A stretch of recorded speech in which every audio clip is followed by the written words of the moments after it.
Welcome to another episode of The Stream Room. It's the podcast about content creation by content creators for content creators.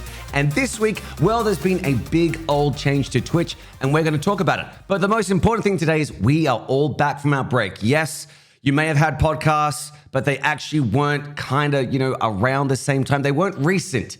But I am one of your hosts, Reapz. Hello, I'm LJ.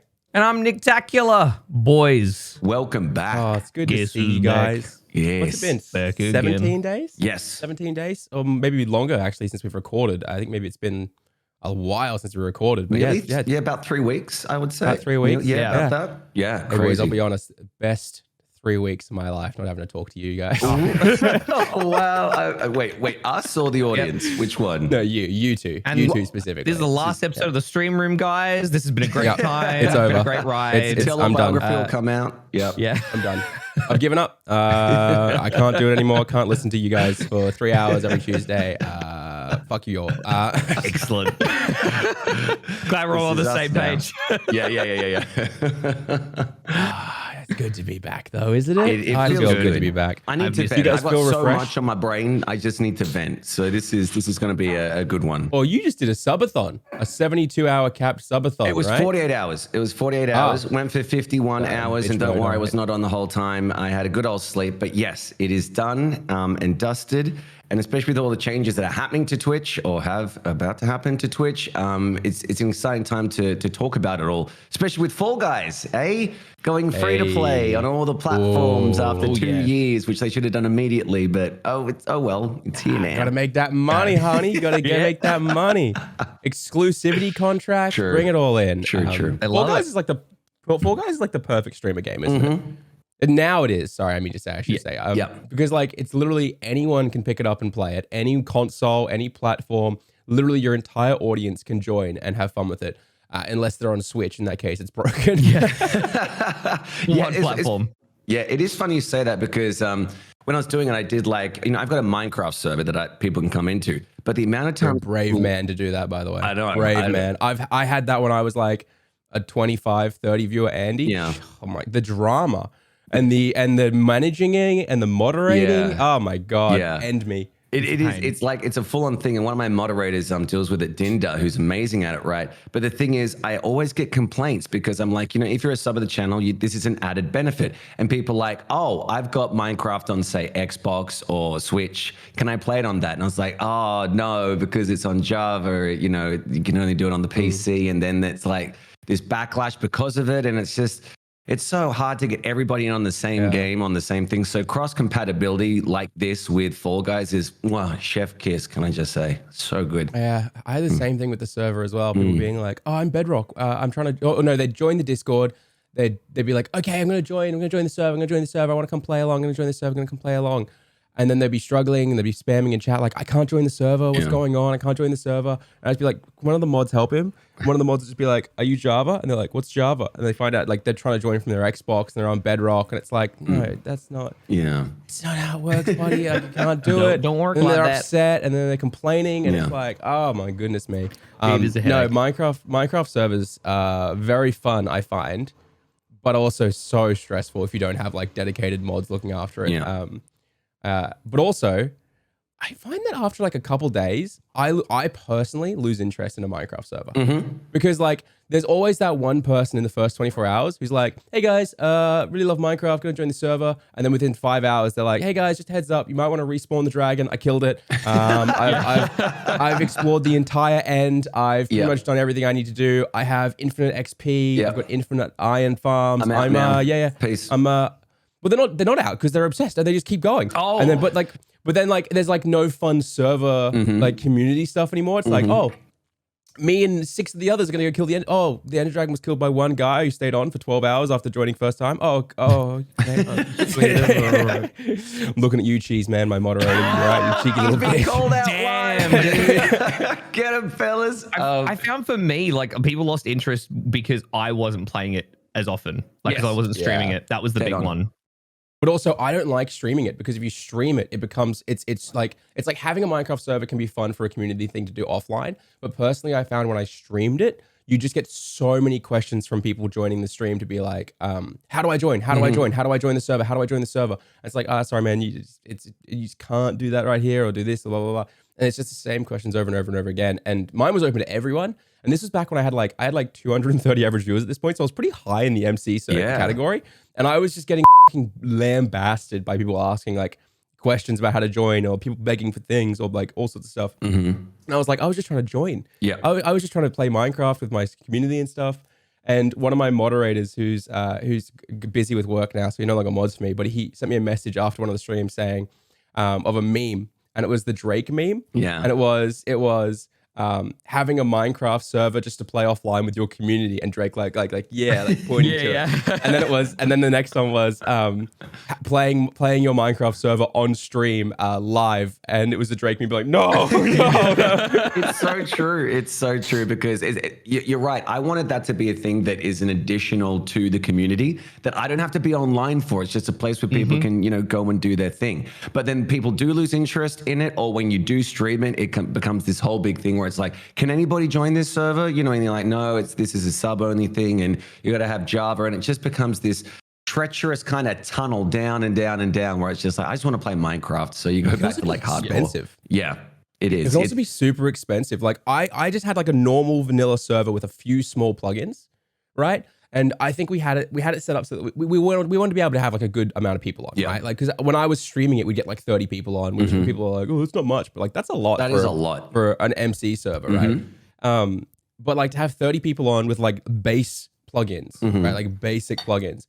It was like $130 so we could have the server and enough RAM installed on the server so it actually ran. And then we even had to put in world borders so that people couldn't explore so far out, because within the first day, someone explored so far out in the world that they had taken up the entirety of the RAM of the server. And it was like, we bought a lot of this RAM, like to be safe on this stuff.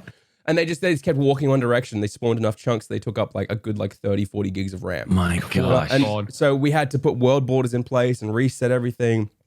And dude, it was, I don't know, Minecraft server, very fun offline with friends. Yeah. Minecraft server as a streamer, having to manage that if you don't have dedicated mods, end me. It's a pain. Well, Reapz, you ran into the issue. I remember when you were streaming on your server, you had people like trying to find you while you were live because they wanted to be on the stream, camera. Being like, oh, I'm on stream. Like they constantly, all the time. I had to add moderators to actually teleport them away and remind them, guys, let Reapz do sections without just being, because you just get a swarm of people just running around you or trying to grief you, and it's great for the first few minutes of a stream. It's like chaos, but then once you're an hour in, you're like, I kind of just actually want to do something now. So yeah.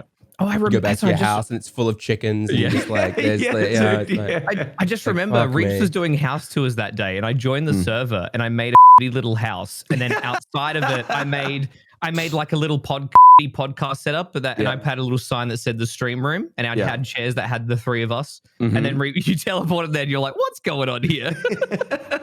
It was amazing as well. There was so many signs on it, like griefing me. That was good. Like house tours are fun, but it tells you what. Back to the original point of Fall Guys. Like anybody can play. It's good stuff. It is. It's really, really good. For a while there, I was considering playing, back before Blizzard became the worst company on the planet. I was considering playing some WoW on stream because I was like, anyone can jump in and play WoW up to level 20. So like we could just jump on and get everyone playing World of Warcraft on the same server and just like around, have a good time. And then I was like, do I really want to reopen my addiction and also make it a part of my work? Yeah. That's the thing. You'll spend so much money in game as well. The slippery slope. Yeah. Also, it took ages for Fall Guys to add private matches, which I think should have been there way earlier. Oh my God. They should have done customs immediately, but I guess they were just scared. They should also do custom fillers, right? Like you should be able to have like a lobby of like 20, 30 people queue up and then have the rest of it filled up by the rest, like by randoms. Like I don't understand why they're trying to limit it so much. Like it's not like the ranked. Like it frustrates me because tonight it's my first return in 15, 16 days of going back to streaming. Nice. And I'll talk about my honeymoon a little bit on the pod actually. Okay. But I'll be going back tonight for the first stream back. We're going to do Fall Guys. But like I don't want to do customs with just like 20, 30 people. I want to do like the full 60 person lobbies and stuff. And so I'm just gonna be like, everyone just queue up at the same time and hope you get in. Because I can't do anything else. I can't get like the 30, 60 people to put a code in so we all queue up to the same group. And it's like, it frustrates me because why can't we do that? Like there should be no problem as to why we can't queue up with like a big 15, 20 person lobby. A big old lobby, a party of people. I don't know why. Like, again, it's just, it always feels with Fall Guys, it's like one step forward, two steps back at times. Like they add a new thing and then they like restrict it to such a degree that then you ask for another thing and then they get rid of another feature to make way for this new feature. I don't know, but hopefully they can just get it sorted because it's so much fun and it's such a simple concept that you just, it is a party game. It's basically, you know, Mario Party that's available to everyone at the moment and they need to just get in on it. Yeah. Yeah. You know what else is really, really good? Pummel Party. Yes. So Pummel Party is such a fun game to play with a bunch of mates. Yeah. It's hard. It's not really a stream game for like viewers. It's a stream game for like a couple streamers. Yeah. But we played Pummel Party on the ANZ.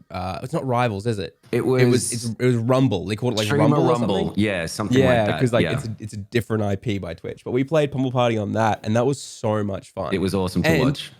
Disconnect protection. So when I DC'd in the second game near the end, everyone was like, "No, we'll just stop." And the devs were like, "Yeah, just restart the game, and it'll start exactly where you were, and he'll be exactly where he was." And I was like, "What?" I was saying to my chat, I was like, holy crap, I 110% like support everyone buying this game now because who adds disconnect protection? Not even Mario Party has disconnect protection, right? Like, yeah, like Mario Party is a AAA Nintendo title that's been around for years, but if one person DCs online, whole game's lost.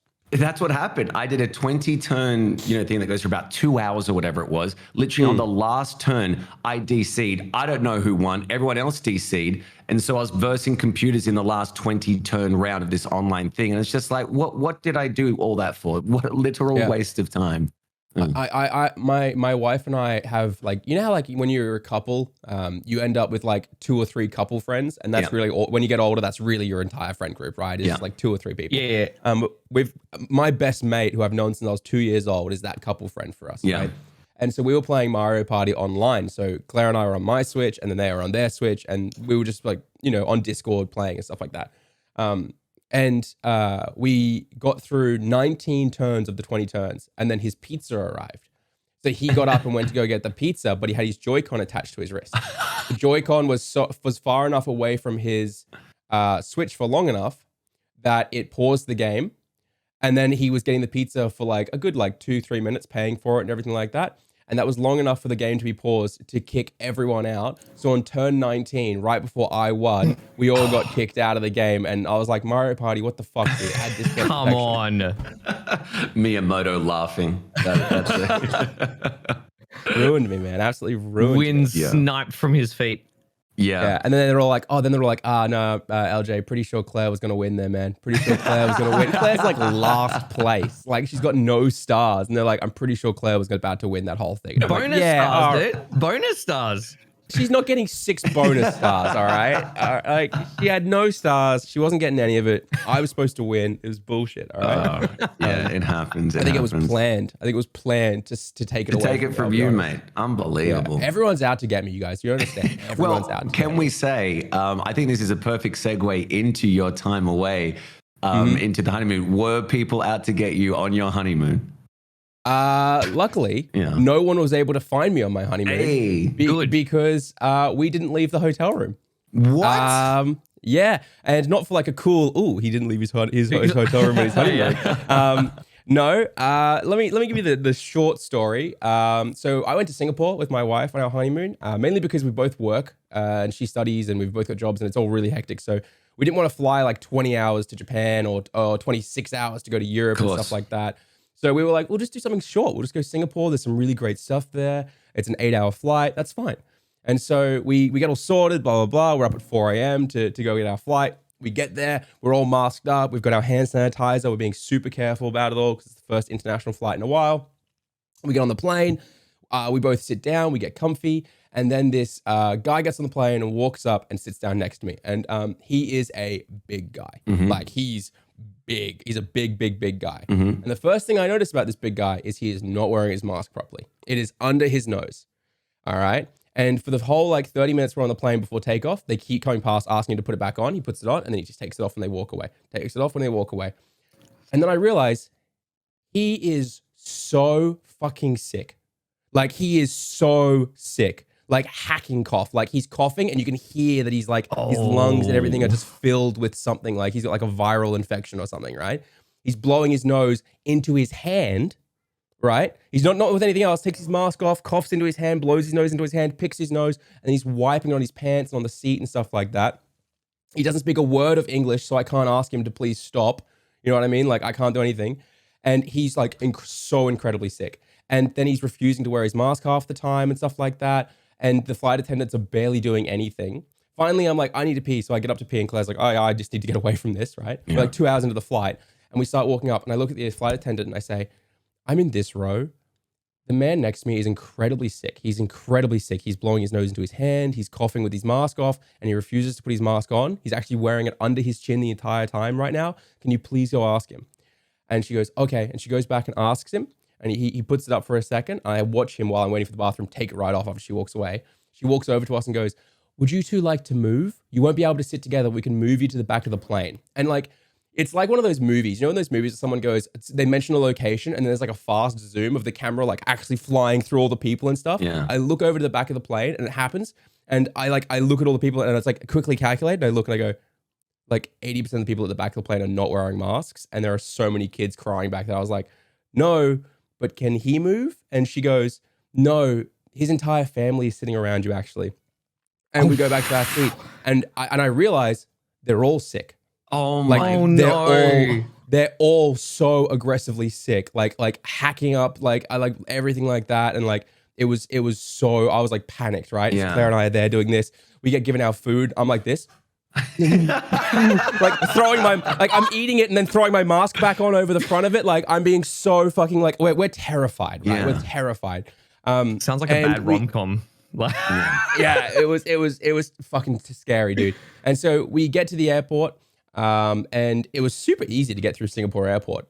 Like super Really? easy. It was actually harder to get through Australian international airport than it was to get through Singapore. But anyway, we get there, we get in the cab, get to the hotel room, we're feeling okay. But we just get there and we pass out for 14 hours because neither of us slept on the 8-hour flight there because it was like 4 a.m. to whatever. And so then we order some room service and pass out. Wake up the next day. Claire has a fever of 39.3. Now, if you don't know, 39.4 is when you have to go to the hospital, the emergency room. So she is fucking dying, right? Like shaking with chills, everything. She's completely congested with like snot and everything like that. So we're like, all right, I'm built different. It hasn't affected me. I'm good. I go down to like this pharmacy. We buy Nurofen, we buy Panadol, we get these cold compresses, everything. And I'm there for the next 2 days, just like cold compress, swap on, swap off, swap on, swap on, trying to like control her fever and stuff like that. Finally managed to break her fever 2 days in. And we're like, that's fine. This is perfect. It was just 2 days we lost, but she's good now, whatever. Okay. Shit you not, within 4 hours of her fever breaking, I get hit with it. Like legitimately, like we break her fever on the 2 days in, and then I get hit with it. But boys, I am stuck with a 39.6, 39.7 fever for 48 hours. Like, Did you go to the hospital? No, so I couldn't go to the hospital because in Singapore, if you have a fever and you go there, they ship you off to a different hotel to go into quarantine, right? Because they're worried it's COVID. But I had rapid antigen tests, so we did those, and we knew it wasn't COVID. We just weren't going to leave our hotel room, right? We ordered room service. They left it at the door. We opened it. We took it in, right?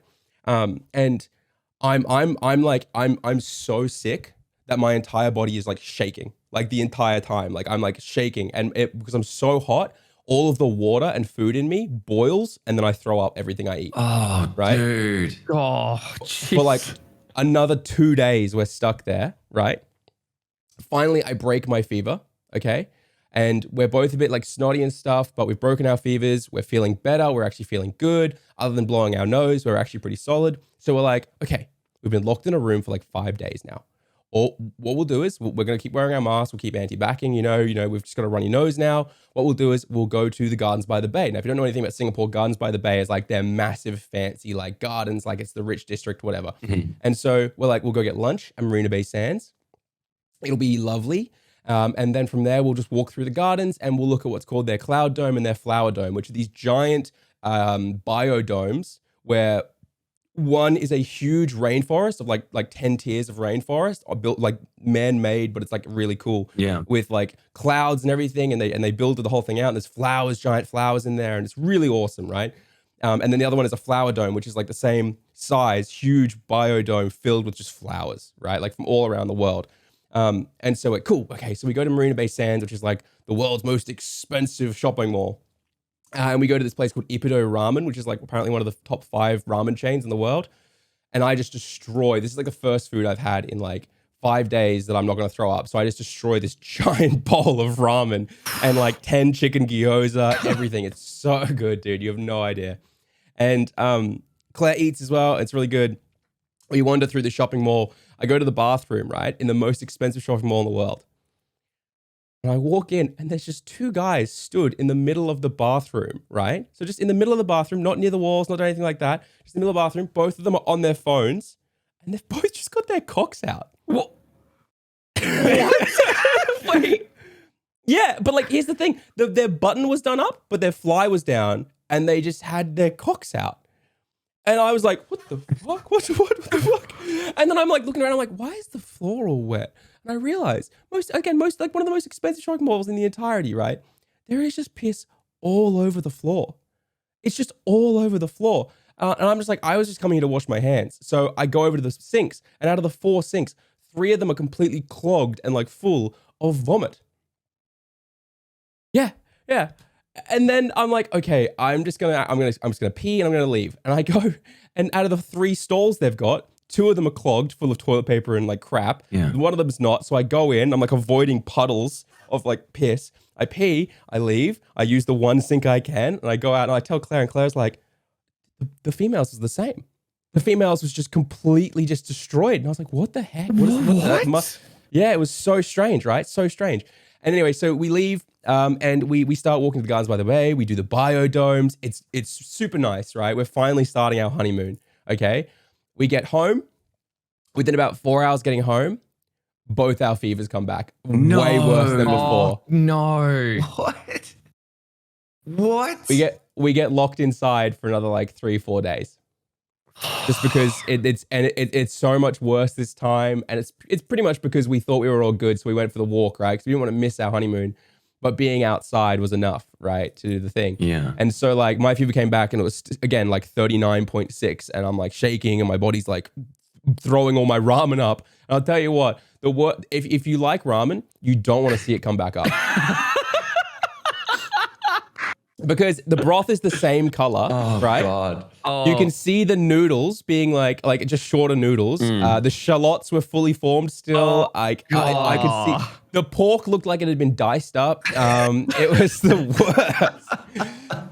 It was the absolute worst. Oh, mate. So we stay locked inside for another 4 days. Again, we're just like ordering food. Like they've got this really cool thing called Grab over in Singapore, which is like their Uber, and it is so much better.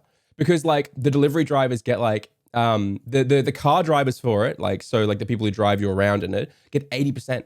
Oh wow! So Grab only takes 20% of the actual thing, unless the person has rented a car from Grab to use a nicer car, right? Gotcha. And then for delivering food, they get a huge like the store gets like the biggest cut. Grab takes like a small cut, and then the entire of the delivery fee and a small percentage of the overall order goes to the driver. So like. They get paid really, really well, like really well. And it's really cool. So we were just like ordering that to the concierge. Concierge brings it up, leaves it at our door, whatever. Anyway, we're about 8 days into a 12-day trip now, or 9 days, something like that. And we've left the hotel room once, essentially, other than like emergency runs to go get Nurofen and meds and stuff like that. And we finally are both feeling pretty good. So we're like, you know what? We really wanted to go to the zoo. We wanted to go to Singapore Zoo, but we can't do like 30,000 steps worth of the zoo because we looked it up and that's what it is. Like to do the whole zoo, it's like 30,000 steps. So like, okay, what if instead of going out in the heat doing 30,000 steps, we rest today. In the afternoon, we do the ice cream museum, and because it's going to be fully refrigerated. Ooh. And then after the ice cream museum, we go to the night safari, which is like a tram, right? Which I will clarify, it's not a tram. They kept saying it was like a tram. It's not a tram. It was like a bendy bus fucked a golf cart. All right. It was like, it was not a tram whatsoever. I'm like, that's a great idea. We'll go to this night safari and we'll ride the tram around and we'll go to some of the shows and stuff rather than having to walk around just in case we are still going to die, right? Because at this point we feel pretty good. We've just got runny noses, but we feel pretty good. And again, we're wearing masks the whole time. We're being very, very, very cautious and very good and stuff like that. And we did a rapid antigen tests for COVID every 3 days. And we were not COVID. It was just the flu that we'd gotten from this guy on the plane. Anyway, so we go to the ice cream museum, and I don't know if you've seen my tweet, Nick. I know you saw my tweet. I asked people how they. I asked people how they eat their ice cream. Really, It was beautiful. It was beautiful. I'd say it was a banger tweet. If you haven't, please go look at it. Could you demonstrate for us again, LJ? Okay, yeah, sure. So if this water bottle is an ice cream cone, like this is the cone and the ice cream's on top. I said, hey, fellas, you eat your ice cream like this, or you eat your ice cream like this, and then I cut the tweet right at the sound. And I stand by. You do it number 2. All right, you got the whole thing.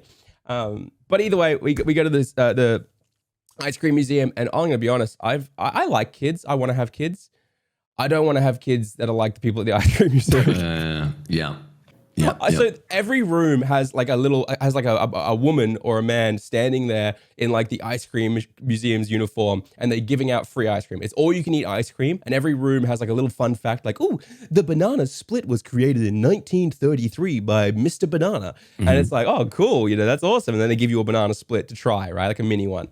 Anyway, there's this kid who was just sprinting around screaming the whole time, right? Like, and we walk up at one point to get the ice cream, and she goes, what would you like? And says like the 3 types. And right as I'm about to say, I would like, this kid sprints in, jumps onto the chair, like shoulders between Claire and I, and goes, strawberry! And the woman's like, okay, and just hands him a strawberry, and he goes, and chocolate. And so she hands him a chocolate, and he just runs off. And I look at the woman and I go, may I please have a caramel? And she goes, and I'm thinking like, she's going to be like, you may have a caramel. Like she's like lovely, happy that I'm being nice to her. She hands me a caramel. She hands Claire a caramel. And I'm thinking, and I go, have a lovely day. And she doesn't, instantly, as I'm like halfway through saying, have a lovely day, all she does is this. Next! She's already over that day. She's dead inside. She's dead. She's done. She's dead inside. But we go into the next room at the ice cream museum as well, and it's a giant magnetic room. Like all the walls are like pink, but they're metal, right? And you can stick these little magnets, and the entire thing's like the fridge magnets. They're rainbow colored like fridge magnets of every letter and number and stuff like that. And there are all these hearts created and stuff. And so there's this really big heart that's created very high up. So Claire and I put like, LJ loves Claire. Ooh, it's all cute. It's in the heart and stuff like that. And I keep hearing this like sound. I'm like, what is that sound? What is it? Like, because we're focused on building our beautiful art. And I turn around, and the kid who'd shouldered between us on the chair is sprinting in circles in this square room with his hand on the wall, just ripping it all onto the floor, just all of it onto the floor. And his mum is stood there watching with a smile. Like, it's the cutest thing ever.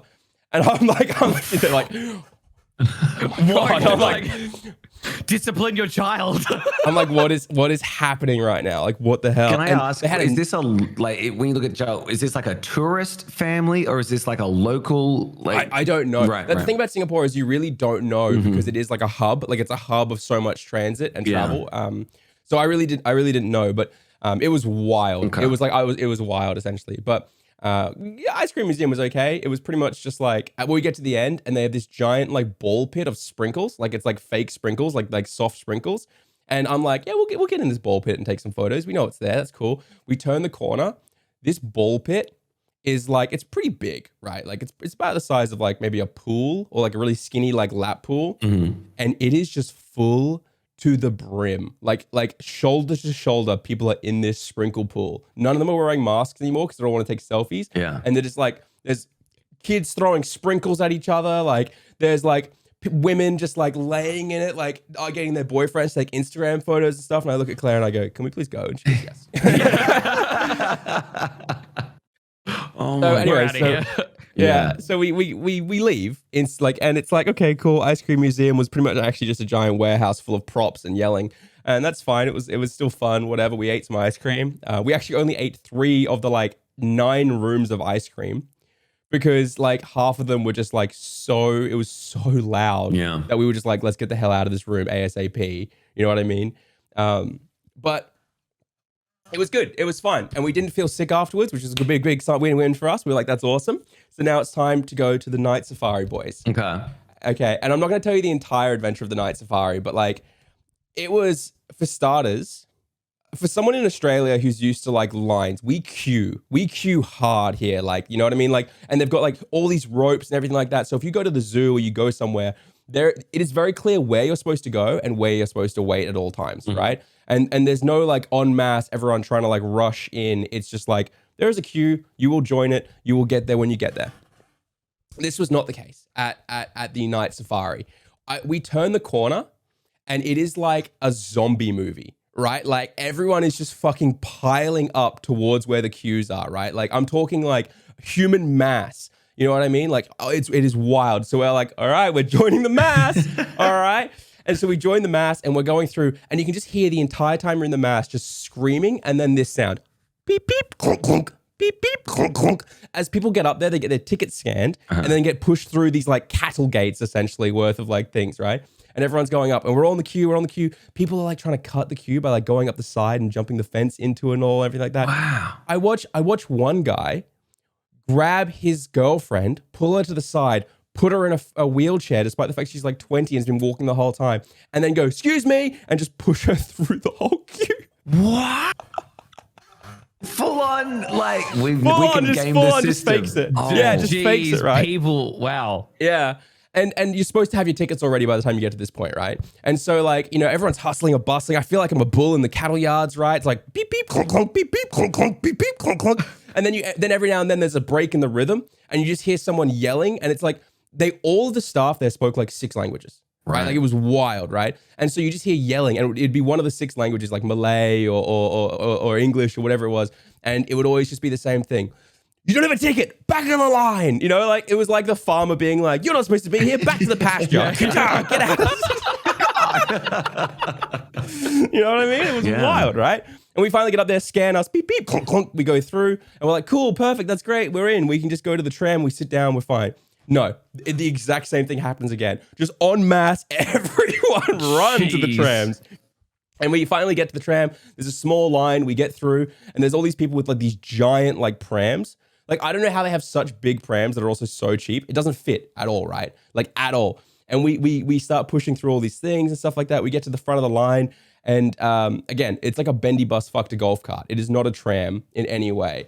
We get to the front of the line and Claire looks at the guy, looks at the tram and goes, I get motion sickness. Do you mind if we wait for the next tram and hop on so I can sit at the front of it? And I'm sitting there like, I've never seen you get motion sickness. You're a fucking liar. You just want to sit at the front of the next She's tram. like, get the wheelchair. And we sit down. I go, what's that about? And she goes, I have to sit at the front. I refuse to sit on that last tram. You do not realize how many like children there were on that last tram. We're not doing it. Right? We're not doing it. So next tram rocks up. We sit at the front. And the moment we're all sitting down, the guy presses a button and starts this like speaker. Right? It's like this little like he's not going to tell us about the whole adventure, but it's a speaker and he goes, and the speaker's like this. It goes, welcome to the night safari. If you would like to enjoy this to the best, then please remember a few rules. Please stay on the tram. It's not a tram. Stop saying tram. At all times. Make sure you don't do any light or photography whatsoever. Please make sure there are no flashes. Make sure you turn your phone screen to dim. No flashes again. And it's like he literally says the words no flashes over and over. And then it's repeating in like multiple languages because you can set your languages, everything like that. And it's like, okay, cool. No flashes, none of that stuff. Whatever, we're all good. That's sweet. And then the guy walks down the tram and goes, remember everyone, please no flashes, please no flashes, please no flashes. This is literally a night safari. They're nocturnal animals. A flash will freak them out. Please don't do it, right? And I'm like, wow, they're really intense about this. Of course there's not gonna be any flashes. They've said it like 20 times. Oh, God. And the tram starts, right? The tram, I'm gonna say again. Yep. It's not a tram, right? It starts and we start driving and it's, here at the night safari, we have many animals. And we look after them carefully and make sure they live long, happy lives. And it's like all starts and goes, as we turn the first corner and look to the left, you'll see a fucking goat with really cool horns, right? And it's like these like really like cool horns and stuff. And as we turn the corner, it's like this cacophony of just ooh comes out from the tram, right? And we're all in pitch black. The guys turned every light off, right, to make sure that everything's okay. It's like ooh, and then all you hear and see the moment you can see these fucking goats, these mountain goats with horns, is flash, flash, flash, flash, No. flash, flash, flash. It's like I'm in a fucking rave full of cicadas. It is like. God. And the guys at the front of the tram like, please, no flash photography, no! Don't make me turn this tram around. And he's like so freaking out, right? Like, and everyone's, and it's like, okay, cool, okay, we're fun. Everyone's stopped now. There's no more flash photography. Okay, cool. And we keep going. He goes, here at the Wildlife Safari, we also are very proud to boast some of the only lions in all of Singapore. If you look to your right, you'll see 2 of our lions now. And you look to the right, and then again, you just hear, ooh, flash, flash, flash, flash, flash. And he's like, stop! And these lions are like, Yeah. Getting goddamn fucking up their sleep, and they're like, what? the lions are there. There's this big fake plastic water buffalo in there as well, like to add to, I guess, this kind of a sad, honestly, kind of a sad thing. And they're all just there like, please, you know, he flashed out. And like, it was just wild, right? And the whole tram ride was pretty much like that. It was very cool otherwise. And slowly as we went on, more and more people clued in not to do it, right? And essentially, this is my favorite part about the whole story. Right. Is right after that, we go to the Creatures of the Night show, right? Because we want to see all the creatures of the night. We can't do the 30,000 steps of the night safari by ourselves because we're going to get sick otherwise. So we go to the Creatures of the Night. We're like the first people in there. So we sit right down real close near the front, and it's sick, right? Now, anyone who's been to a zoo, you guys, if you've seen one of the shows, you'll understand kind of what it is. It's a big amphitheater, right? And at the bottom, there's like a small raised stage. And on it, you know how like there's always like a tree for like an owl to land on, and then there's like a longer tree for like something to crawl across, and like you kind of get it, right? And there's like little like wooden platforms and stuff. So there's that, and then there's a little bit of like a moat, like a river, like a classic zoo river moat thing. And then behind it is a big rock, so they can bring animals up onto the rock that you wouldn't want to bring onto the stage with people, and they can like take photos of it and have it do stuff, right? And we're like, cool, and we're in. Everyone slowly piles in, the whole thing fills up, and then they start, and they're like, and this kind of voice comes on. Ladies and gentlemen, boys and ghouls, welcome to the night safari. And it's like, Feels what like a the bear. fuck? Yeah, and like right beforehand, I say to Claire, I go, I really hope this isn't like some really like loud exploitative thing for all these nocturnal animals. And then like that voice comes on, right? And then all the lights turn off. And suddenly, all these like random different colored spotlights aimed at this rock start going off. And then this music starts. And I'm talking like this kind of music, like hardcore, like techno, like, and then it kicks into gear that it becomes like epic intro music from like a Marvel film, like hardcore, like, and flashing lights are going off at this rock, right? And the longer it's going on, the more confused me and Claire are getting. Because I'm not, this isn't like 30 seconds. Yeah. At this point, this has been going for like 3 minutes as it slowly like builds to like this epic reveal that's supposed to be happening, I guess, on this rock. Because like, it's like green rock, now it's a red rock. Right. We're shining lights on it. Recreating Lion King? Like with It's this wild. rock. It was like I was in a rave staring at a rock, and Claire leans over to me and goes, "You bitches like rocks?" And it's like, I'm like, we're like losing our shit. 15 minutes. What? It's 15 minutes What? of epic music, and it's blaring epic music, right? Like blaring epic music, right? And they're showing this rock off, and then it just all calms down. And this guy walks in, he's like, "Hey, everybody, welcome to the show, Creatures of the Night." He's like really hyping it up and everything like that. And then he calms it down. He goes, "Now we got to talk about some rules today. We got to talk about some rules." During this show, nobody is allowed to stand up. Nobody. He said, if you want to stand up, you put your hand up, a staff member will pause the show and they'll take you where you need to go. But throughout this entire 45-minute show, nobody stand up. We have animals coming out from every single part of this amphitheater. If you stand up, you will spook them and they could harm you or the trainers. We're going to have animals coming down the stairs. Do not try and touch them. Only the trainers can touch them. They trust the trainers. They do not trust you, and they will harm you if you try and touch them. Okay? And then he goes, but most importantly, we're going to be turning the lights down. So please, no flash photography. Oh, Okay. no. And he goes, and this was so impressive. And then he goes on to be like, who here speaks English? And everyone's like, woo. And he goes, come on, we can do better than who speaks English? And I was, woo. And he goes, okay, English speakers, no flash photography. Say it back to me. No flash photography. And he goes, cool, awesome. He goes, who here speaks Malay? Woo. Right. And he goes through 7 different languages, right? Like, and he says in all 7 languages, no flash photography, and gets them to repeat it back, right? And then he goes, now, if I see any flash photography, which I will point at you and to tell you not to do it. And he goes, so remember the rules. No standing up, no flash photography, and I will point at you if you're doing something wrong with your flash or anything like that. Everyone understand? Woo, we all understand. They don't understand. I'm going to. Oh, no. Straight out the gate, he goes, and then he goes, as the sun sets, our first animals wake up and begin. And this albino raccoon runs out onto the stage, jumps up, and he's so cute. He's called Fairy Floss or something like that, and he's adorable. Flash, flash, flash, flash. My God. Jesus Christ.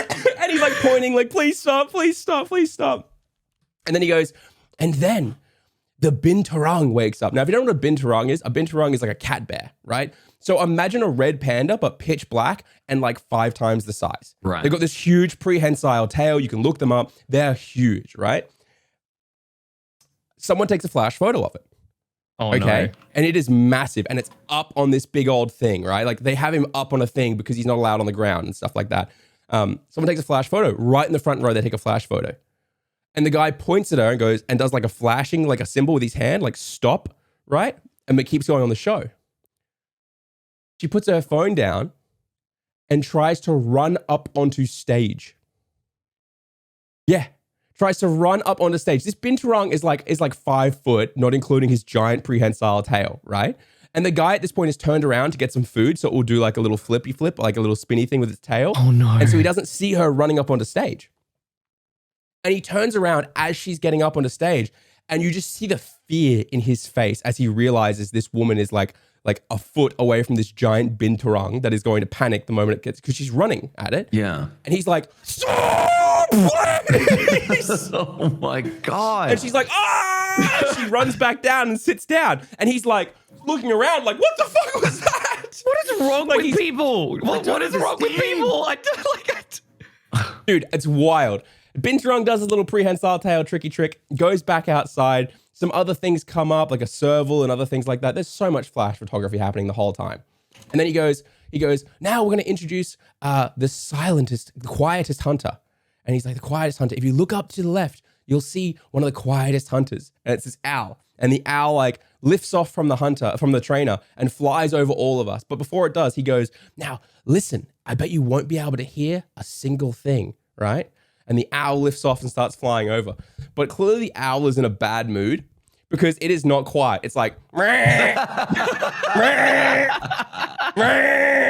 like the entire, it's like every 3 seconds as it flies over us, it lands. And he goes, now, if it wasn't so annoyed right now, it would be quiet. And as he's saying those words, it just goes, It's pissed. It doesn't work. So this is my day off. I should have a stand-in. Like this is like, I don't want mealworms again. again. A woman run on stage. Yeah. I'm not getting better, but getting I don't paid wanna enough for deal this with shit. this crap. He's and he goes, and now if you look up to the right of the amphitheater, you'll see the world's largest species of owl. And like you look up to the right, and I turn around and I look, and like 5 people all up the back around this trainer who's just walked in, instantly stand up, turn around, and start taking photos. You're not supposed to stand up during the show, if you guys recall. The owl starts freaking the fuck out. Oh my like batting it. Like it is a huge owl, by the way. Like it's the world's largest species of owl, and it is like, like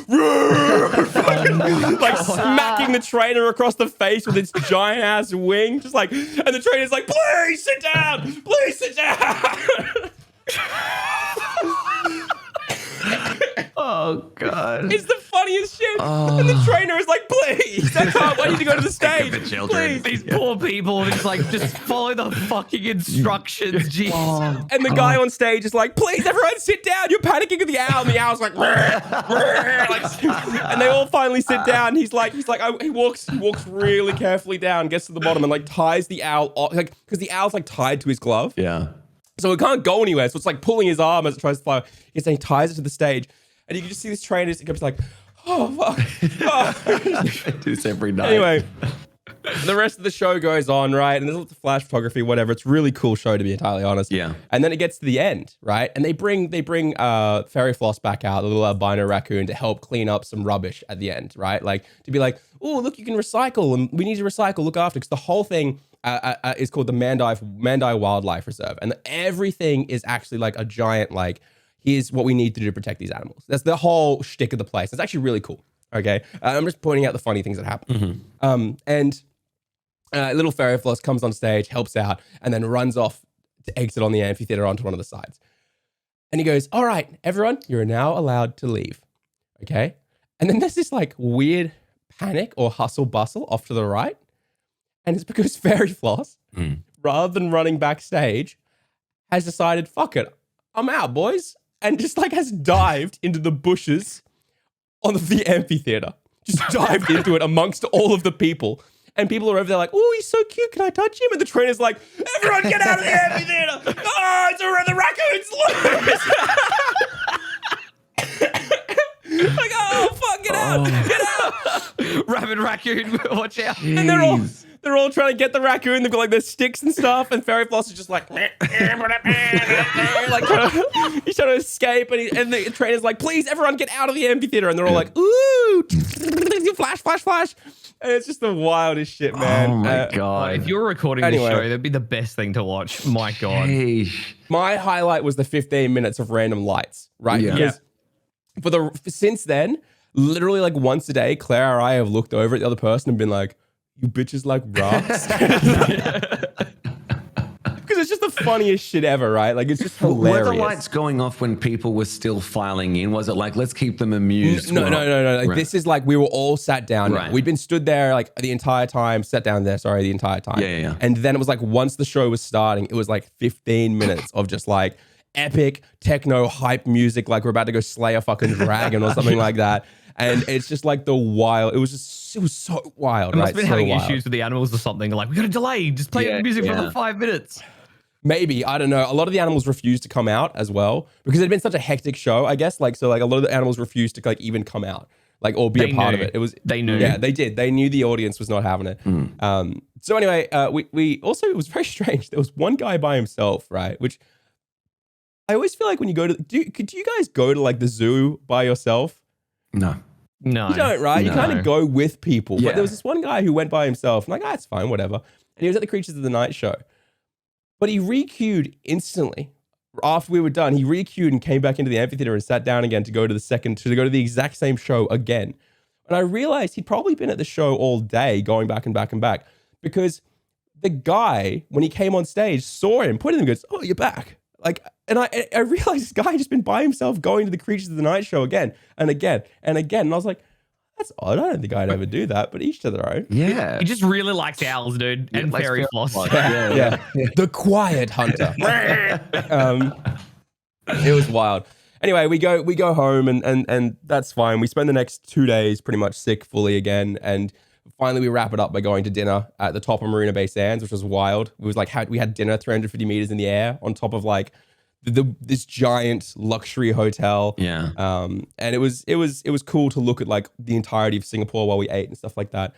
And then we just hopped on the plane and came home. And so we left the house, we left the hotel 3 times in total of our like 12, 13 day trip. And it was rough. We're both still actually sick. Yeah. Claire's gotten home and she's gotten actually worse. Oh, Poor thing. Yeah, so we had to use this service where you have to call the doctor and stuff like that, and the doctor was like, yeah, you go to the emergency room, and so we're off like getting X-rays and stuff all of yesterday, and we're waiting to hear back today. But I've just got a cold and flu and stuff like that now. But it was it was pretty shit, to be entirely honest. Yeah.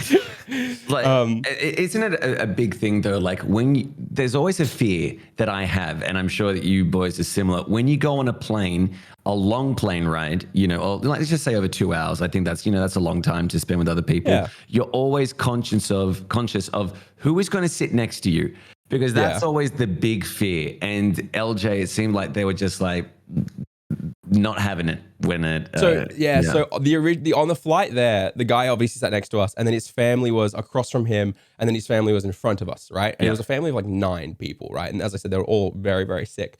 But behind me, it was like I was traveling with my mum, right? Because there was 5 like 50-year-old women like in the row behind us, right? And they were all very jolly. You know what I mean? Like you know, like, and they were just like this kind of jolly, where it was like, how are we getting to the hotel? Sandra, do you not think I've organized a private car for us? We have private cars the entire time we're here in Singapore.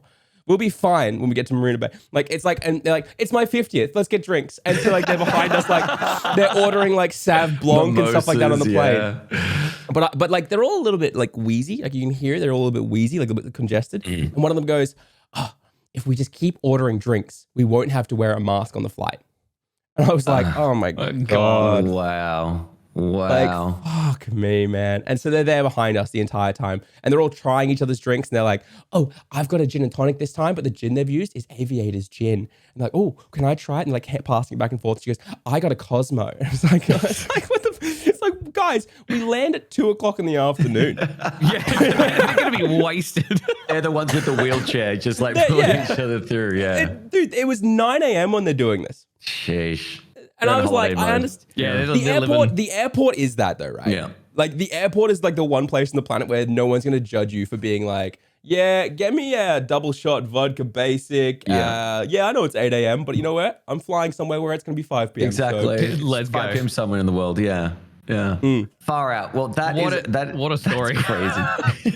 But Nick, you also went away. You were invited, I believe, by Xbox to a big Bethesda event. You're going to tell us about that? Yeah. Yeah, that was a lot of fun. So it was 2. I think it started at 2 a.m. So we're in Melbourne.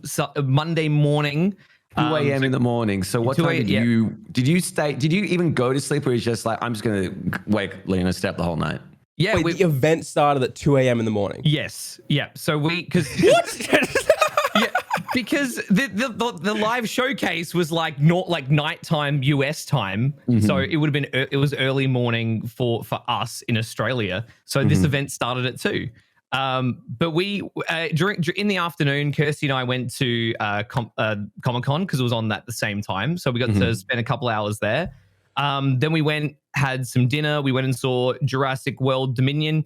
Yeah, you know, it was fine to kill 2.5 hours. And and then afterwards we just kind of walked around, killed some time until then we just walked over to Fortress and waited in line. And then it was really nice. So we were kind of we were meeting some people in the line, which was really cool.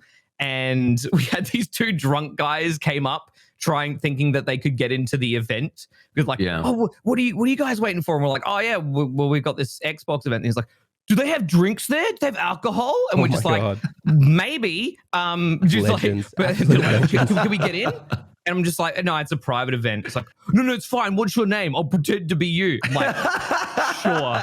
Awesome. Yeah, because then I can't get in. Yeah. Giant Galumba. Pretend to be you. I love this guy already. Good. These guys were great. And then then his friends they're like, do you guys know where this place is? And we're like, we don't have a clue. And then he's like, oh, come on, man, let's get out of here. And they start walking down to like the front of the line, and they just start this Xbox cheer. It's like, Xbox is great, yeah. And like try to get people going. It was great. It was a good laugh. Phil Spencer really has let himself go. Oh yeah. It was wonderful. So it's getting close to time, and Jaden, who's one of the Xbox reps, he comes out and he's like looking for all the creators in the line, and so he pulls Kirsty and myself out, and he pulls Tough Sid Collects, who's another wonderful Xbox like Instagrammer and creator, and so because we'll both happen to be next to each other chatting in the line. So he pulls us out, and he pulls us all the way to the front of the line, and I'm just like, oh, the VIP treatment. So we get in, And it was actually really nice. Xbox gave us all these custom like Xbox branded hoodies. Ooh. And these Xbox beanies because it was cold that morning. So we got it was really nice. We're like, oh, fancy. We get down there. They had like a fairy floss machine. They had these like cool little like V mixed with something, little drinks and that. And it was great. So we all come in and then we're watching. We get into like the little like kind of the esports like stage where Fortress does their events. Major Nelson's there from the US as well. Really? Yeah, Oh, so okay. it was this whole thing. It was really cool. So we're sitting there. They did some giveaways as well. They gave away like the custom Stranger Things Xbox and some other Xbox controllers and stuff like that. And yes, we're basically watching the live showcase all together in the room on the big screen. And it starts off, and they went through about 4 different technical there 15 minutes worth of lights on a rock? Or? There was not, and I'm actually really disappointed that there wasn't. However, it started off with no audio as the showcase started. Then half the LED panel died. Then it came back. Then the audio was lost again, and then the other half of the LED panel died. So they kept saying, these technical difficulties kept happening. Then it finally smoothed out. Live production. It's beautiful, fantastic. Not stressful at all. No, absolutely not. So it finally smoothed out. We watched the showcase. It was actually really cool to watch like one of these events in like a room full of people, everyone cheering when there's cool stuff happening. Yeah. So event's over, and then we all filter downstairs. Where like basically we get the full reign of the entire Fortress venue. I don't know have you guys ever been to Fortress before? I've not, no. Yeah, it's really awesome. So they basically have a giant. It looks like a tavern from a fantasy novel or something. It's kind of how they've designed it. So it's all like a massive pub, very sort of like fantasy themed. They've got these massive booths with like a big 50-inch TV, so you can like go into these booths, sit down, and just game. It's really cool. And they had like a whole like LAN center. Then they had another room set up with a bunch of Xboxes on a table. And they had like some arcade machines down the side. It was awesome. And they provided breakfast. We got like lots of little bites to eat and stuff like that. It was good. And we just kind of just chilled out, chatted with people. We got photos of Major Nelson. And it was just overall, it was a good time. We got out at like 7 a.m. or just before 7 a.m. So that was quite late then. If you got in at like 2 a.m., that's like a good 5 hours. Oh yeah. It was the whole thing. We got like a little duffel bag, and we got some other goodies and stuff like that. They gave us a box of shapes. That was cool. That was really nice. What shapes? What flavor? So it was random. It was random per the bag. I got given a pizza in mine, and my then favorite. Kirsty got the barbecue, so we just swapped. It was good. Oh, okay. But then we just Ubered home, and then as soon as we got home, we passed out because we were just up all night. I can imagine. And so the trip was it was good. It was a really nice time.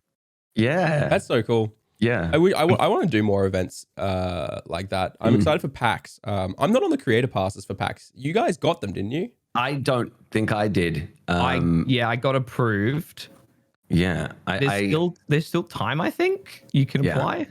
Because I think Twitch is handing some out, but I don't know if they've handed them out yet. But I don't think I'm going to bother, to be honest. I think I'm just going to go. I don't know I don't think you get anything for getting a creator pass other than like you get asked to tweet about it, and then you get a free entry. And I'm kind of just like, I'll be going to the Twitch partner event if it is one. So I was like, I don't want to have to hassle with pretending like I'm tweeting about, oh, I'm at PAX. Where all the rest of the creators are. Hey, listen, not having to pay $170 sounded pretty good to me on top of the other stuff. So I was like, yeah, let's go. No, it was great. It was wonderful. Reapz, I know you were sick on your time off. How did you enjoy your week very quickly?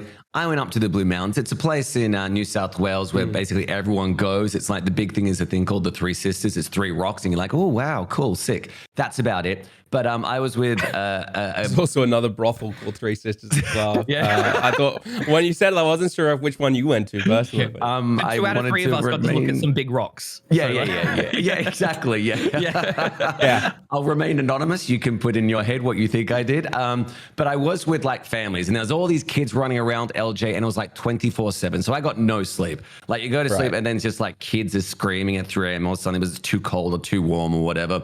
But I did meet up with Hex, Steph, and Peter, her husband, and we went on a big bushwalk. And the thing was, it wasn't raining that I knew of, but there were all these puddles. Like it was about, I'd say, an hour and a half walk that we did, like all around this kind of like canyon area. And literally the first puddle there, Peter's like, because I didn't bring hiking boots. They're just like, you want to go hiking? I was like, sure. So I had like, you know, some sneakers or whatever. And he's like, okay, so we're just going to do some finagling around these puddles. And of course, being the idiot, uncoordinated person that I was that day, straight into the puddle, left foot right in there. He looks back and he's like, really? And I'm like, God. So for the next hour and a half, I've got that squelchy, wet foot walking through this like windy, cold, it's winter here in Australia, this windy, cold valley, but it was beautiful. They showed all these like waterfalls and stuff. And, you know, we had dumplings afterwards and it was a lovely time. And then I come back to Sydney 2 days later. I've got a cold. Everyone on my trip that I went with had a cold. Some had like pink eyes, some got COVID. So I was testing every day. Luckily, I didn't get COVID, but just been one of those times. I think it's like as soon as your body knows that it's got time off, it's just like, okay, I'm more susceptible to everything coming in and just making me sick. I don't know if that's the same with you, but yeah. No, I don't know. It's really rough, isn't it? Because like you really, when you take time off, you're really hoping you're going to come back refreshed. But like I've come back and I'm still sick. Like it's like I don't feel refreshed. Everyone's expecting tonight that we're going to start a new season on the stream, like where it's like we've got new music, we've got all this new stuff and everything like that. I'm like, dude, I don't have the energy to do any of that. Like I've literally gotten home and I've just been fucking dying the entire time. Yeah. Right. My 8-hour flight back, I couldn't blow my nose, and the guy sitting next to me wouldn't stand up. Like he was like, no, I'm not getting up. He's like, no, I'm not getting up. I'm like, I need to go to the bathroom. He goes, I'm not getting up. And I'm like, okay, great. Thanks, man. Cool. I guess I'm just gonna have to sit here like the entire time. So like I couldn't blow my nose. I got my mask on the whole time. And my sinuses get so blocked the entire like 8-hour flight. Right? I get off the flight, I go straight to a bathroom, I take my mask off, and it's like the entire top part around my nose of the mask, I've got a spare mask, is literally covered in like snot. Yeah. And I blow my nose and I can feel like between my eyebrows what my sinuses are and stuff like that, I can feel the stuff coming out of there. It's so far like clogged up and stuff. I'm like, man, what a piece of shit, wouldn't let me off the plane. And so I'm like, I don't know if people are expecting a whole new season tonight, but man, they're just getting normal LJ. In fact, they're probably getting subpar, still sick LJ. So. You only do like a new season when you've actually got that energy and stuff. That's what I find. Otherwise, there's just no point, and it's just half-assed. Yeah. No, 100%. Yeah. But speaking of new stuff and new seasons, everything like that, we got a little bit sidetracked, but who cares? We were going to talk about the new update. Yeah. Yes. I'm curious. What do you guys think about it? Reapz, I'll let you go, Nick. You let me go. There was a lot of silence. That's the thing. I was giving Reapz a chance, but I remember like I was just kind of on Twitter that night, and then I see Loco's video just pop up. It's like massive Twitch update, and I was like, okay, what's going on? And as I'm watching, and I'm like, this looks like this is one of the biggest changes that Twitch has probably made in quite a long time. And as we've talked about a lot on this podcast, Twitch has been, doing a lot in the background. Like there's a very vocal part of the community that's like, Twitch, do more, fix this, fix that. But they have been doing a lot of little things over time to try and make things better, try and improve. Which we've said, they don't get enough credit for actually they are doing stuff. They're a big company. Changes take time to go through. Yeah. And I can only imagine how long this feature that they're hopefully will roll out permanently took to actually get through. But this is amazing. The fact that they just made browsing streams so much easier and less painless. So you can just go to the directory, you can click through, watch, you just get a minute of that person's stream ad free. And so you can get it, you can easily get a quick taste of what that person's stream's like. And it's like, and you're like, if I'm not vibing with it, go to the next one. No longer are you clicking through streams, sitting through a pre-roll ad just to get to the stream and be like, I don't like the stream, go back, click another stream, get another pre-roll. So this is, I think this is going to be a really, really positive move. And I think it's going to hopefully encourage more people to seek out more streams. There'll be more chance that they'll actually go into a streamer's stream as well. Like just having the little preview as ad free is massive. So, and I guess if they see that they like your stream in that 1 minute preview that they get, they're more likely to go into that stream and sit through that pre-roll because they know what to expect afterwards. So I'm hoping we get a really sort of positive feedback from just viewers as well from this. Yeah, hopefully you do see like an uptick in people watching or at least browsing, previewing different streams. But I always think in the back of my brain, like when you go to a website for a first time, you don't really know the layout because we go on Twitch a lot and we knew the previous layout, we know the new layout. Yeah. As we know, when people come into a Twitch thing and it's like one big screen and then little bits underneath it, they'll probably stick with the one that's already on there. Maybe they'll go for a bit of a browse, things like that. But as we've also known from the past, we've done podcasts, done our podcasts, is that people always just try and go to the streamers that they know. And I always think to myself, how many people out there, viewers, are trying to find new streamers? Because I think that when people go to Twitch, they know what they want because they found them on YouTube or they just know them through social media. But I think it's a great step forward in terms of like if there are people out there searching for new viewers, and hopefully that feature will make it easier for them. But how many people will use that feature is the big problem, and that's not up to Twitch. They're trying to do those steps forward. But yeah, that's my takeaway from it is I actually think it is harder to browse new streams now. This is a really weird part is that everyone's like, oh my God, it's so much easier to browse new streams. And I'm like, well, it's not really. It's easier to preview the top 5 streams of a category now. It's actually harder to browse new streams. You know what I mean? Like I went to the Fall Guys category and it was like Co-Carnage, another 5K viewer, 10K viewer, 6K viewer, 5K viewer. And I was like, when the first update came out, I was like looking at this. And I'm like, how the fuck do I see everyone else? Like, I got to click expand. Like, even I couldn't see it. I was like, click expand. And I just scroll through expand and stuff like that. And I was like, cool, the pre-rolls things is awesome. But it is actually so much harder now to view anyone other than the top 5 streamers in a category. Yeah. Now, the update did default people's filters back to rather than showing high to low, they now show recommended. Yes. But everyone's just going to change that back to high to low. Yeah. Right? Because that's just what people do. And what I don't think a lot of people understand, sorry, I might have blanked on it, but I don't think you mentioned it, Nick, but it's not just categories. This is actually the entire homepage now has this preview system. Yes. We probably didn't give a good rundown of what this actual feature is for anyone who doesn't know.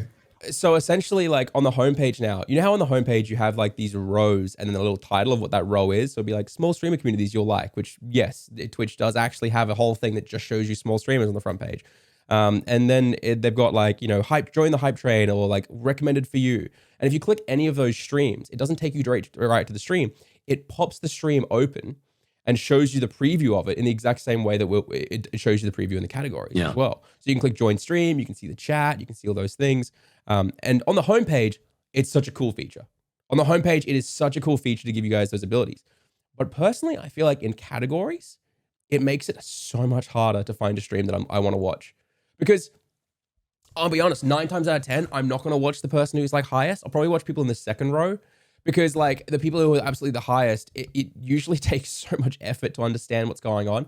I don't understand all the Co-Carnage memes. That's not me saying he's a bad streamer. It's when you're an established creator, it takes a lot for a new viewer to understand what's going on and what the jokes are and what all this stuff is, unless they find you through YouTube and stuff like that. Yeah. And so I usually don't watch the big guys. I watch the smaller guys because they're a little bit easier to understand, the 500 to 1,000.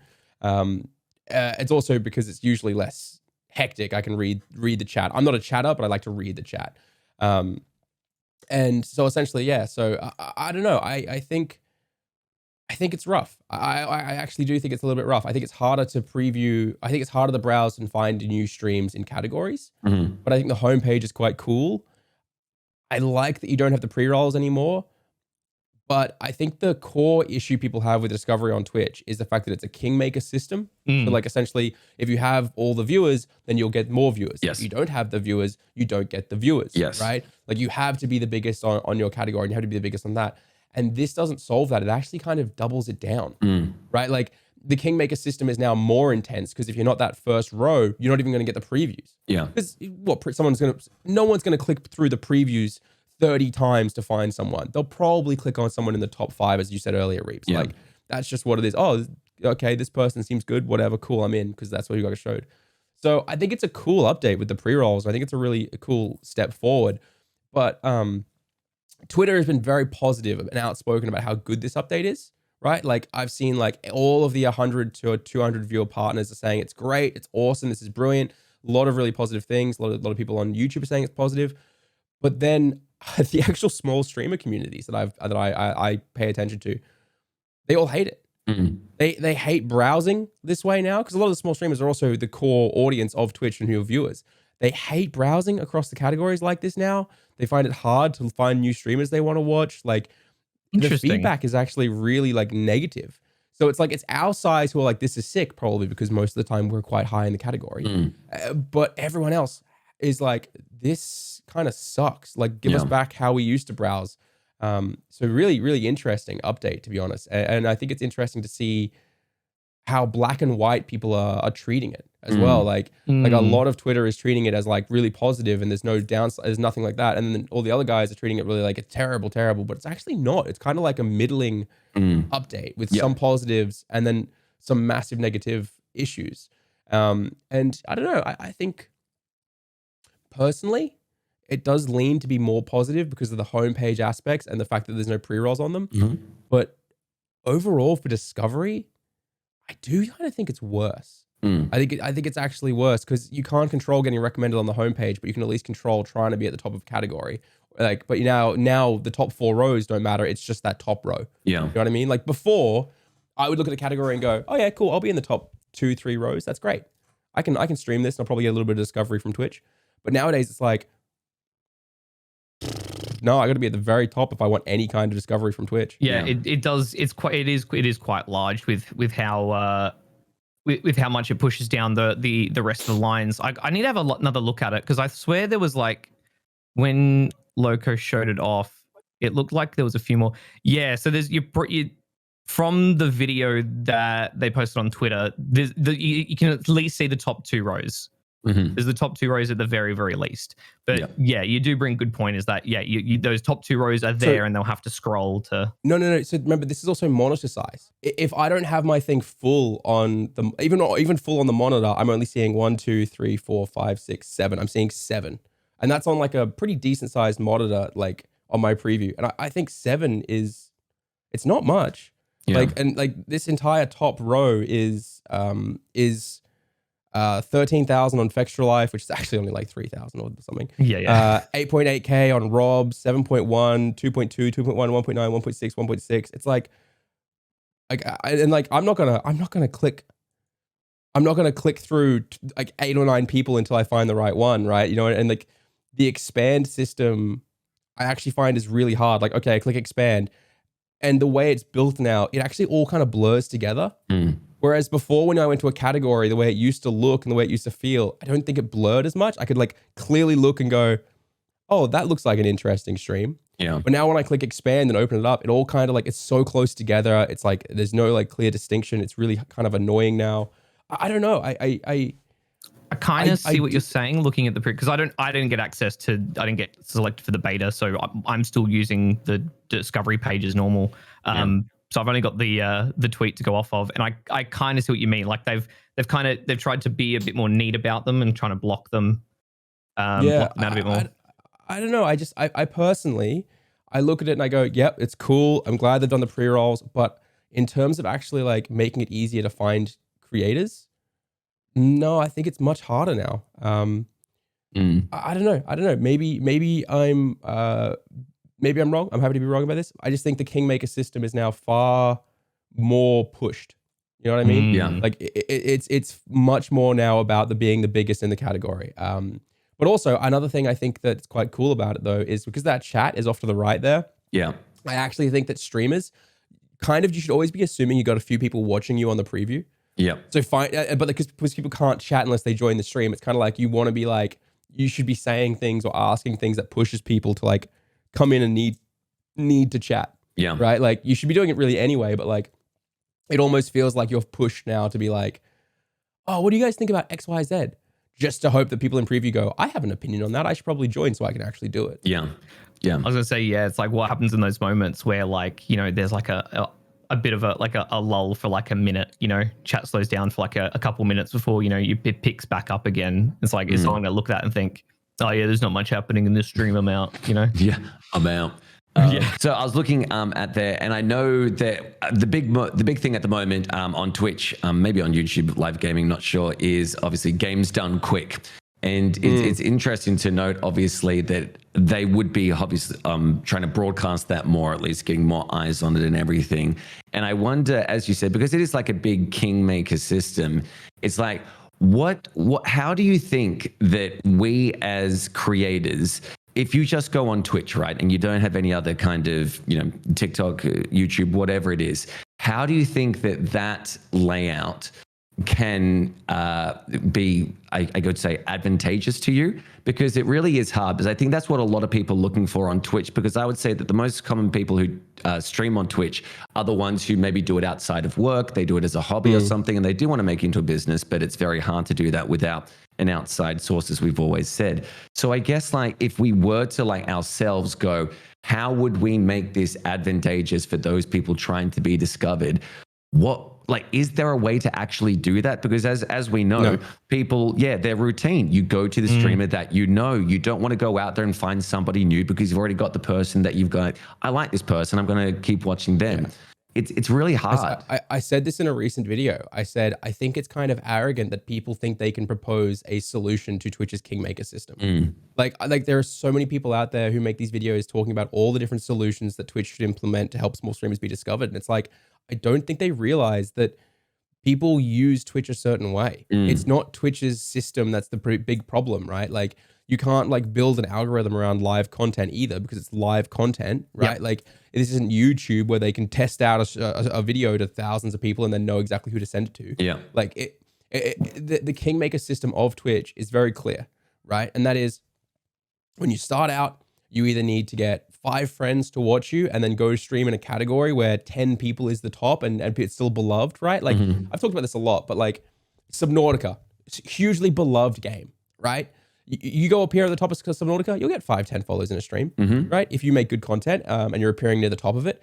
Stardew Valley, fucking hugely beloved. Yep. If you can get 15 viewers and sit in that top row of Stardew Valley, then you'll get a decent amount of followers if you keep doing the playthrough and stuff. Like Twitch's system entirely is based on the fact of you need to appear at the top of your category. Yeah. Right? There are other things you can do. Like, for example, if you turn off your tips and donations and purely focused on bits and subs, well, you'll probably get a lot of hype trains. And hype trains actually put you on the front page of Twitch, for some people who don't know. So when I was starting out, I would give benefits to hype trains, get people really excited, try to get them as long as possible. And I try and make like really energetic, good content during the entire hype train. I try to do it all the time, but specifically I try to do it during the hype train because I knew I would get a little bit of thumbnail and impressions on the front page, right? Like, and I would always notice, the reason I figured this out was I would always notice during a hype train that I would get like 5-10 new follows when I was small. Yeah. Because I would be there, right? Yeah. And so like, there are like, of course, there are ways you can get recommendations, because let's be real, the more chat activity you have, the longer your stream's been going, whatever, the more hosts you get. Like there are lots of ways to like get recommendations, right? But there's no algo technically. Yeah. And so Twitch really is just about get at the top of that category you're in. And I think Reapz, you said you did something similar where when you first started out, like Soda Popman would play some game with thousands of people, and it was a dead category technically, but Soda played it. So you'd jump in and play it as well. Yes. And you'd get a bunch of recommendeds and people funnel down and stuff. Correct. Once the stream finished, I called it the piggyback/parasite method, where once they finish playing that game and people who really like that game, they'll look for the next streamer who's still playing it. And I was one of the only 3 other people playing it. So they trickled down. You're right, LJ. Yeah. Well, Linkus did the exact same thing. What he would do is he would stream at a really like strange time. He'd stream when everyone else was ending. And so that meant he would just funnel every raid into him. Yeah. And there are other streamers I know who do the same thing. They stream long, like 12-hour streams, and they just funnel raids and funnel raids and funnel raids, right? And that's how they've grown, is by networking and getting a bunch of raids over like 12 hours. And I think you probably can attest to that is very powerful, Reapz, because on your subathon, you got a bunch of raids, so much, and that kept your average so high for so long, because the subathon doesn't end, right? So you held all those accounts.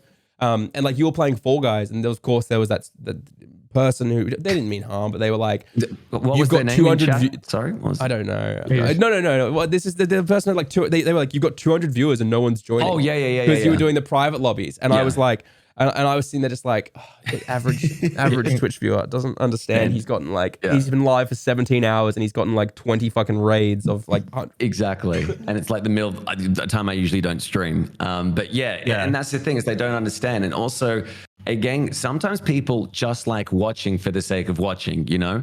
Like when you open up a custom lobby, you think everybody wants to join because it's free. Some people just are like, actually, I don't really enjoy the game, but I enjoy being, you know, I enjoy watching it, you know, the salt or the competition or I whatever love it it. is. I just didn't want to play. Exactly. That's all like, you know, I was watching, I was having a great time watching. Yeah.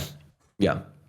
But essentially, I don't know. Yeah, that's my thing. Is like there are a lot of different ways to grow on Twitch, but I think this particular system that they've added actually makes it harder for new creators and small streamers to grow. You got to be at the top. Like you got to be at the top of it, and if you're not at the top of it, you're doomed. You're literally just so screwed.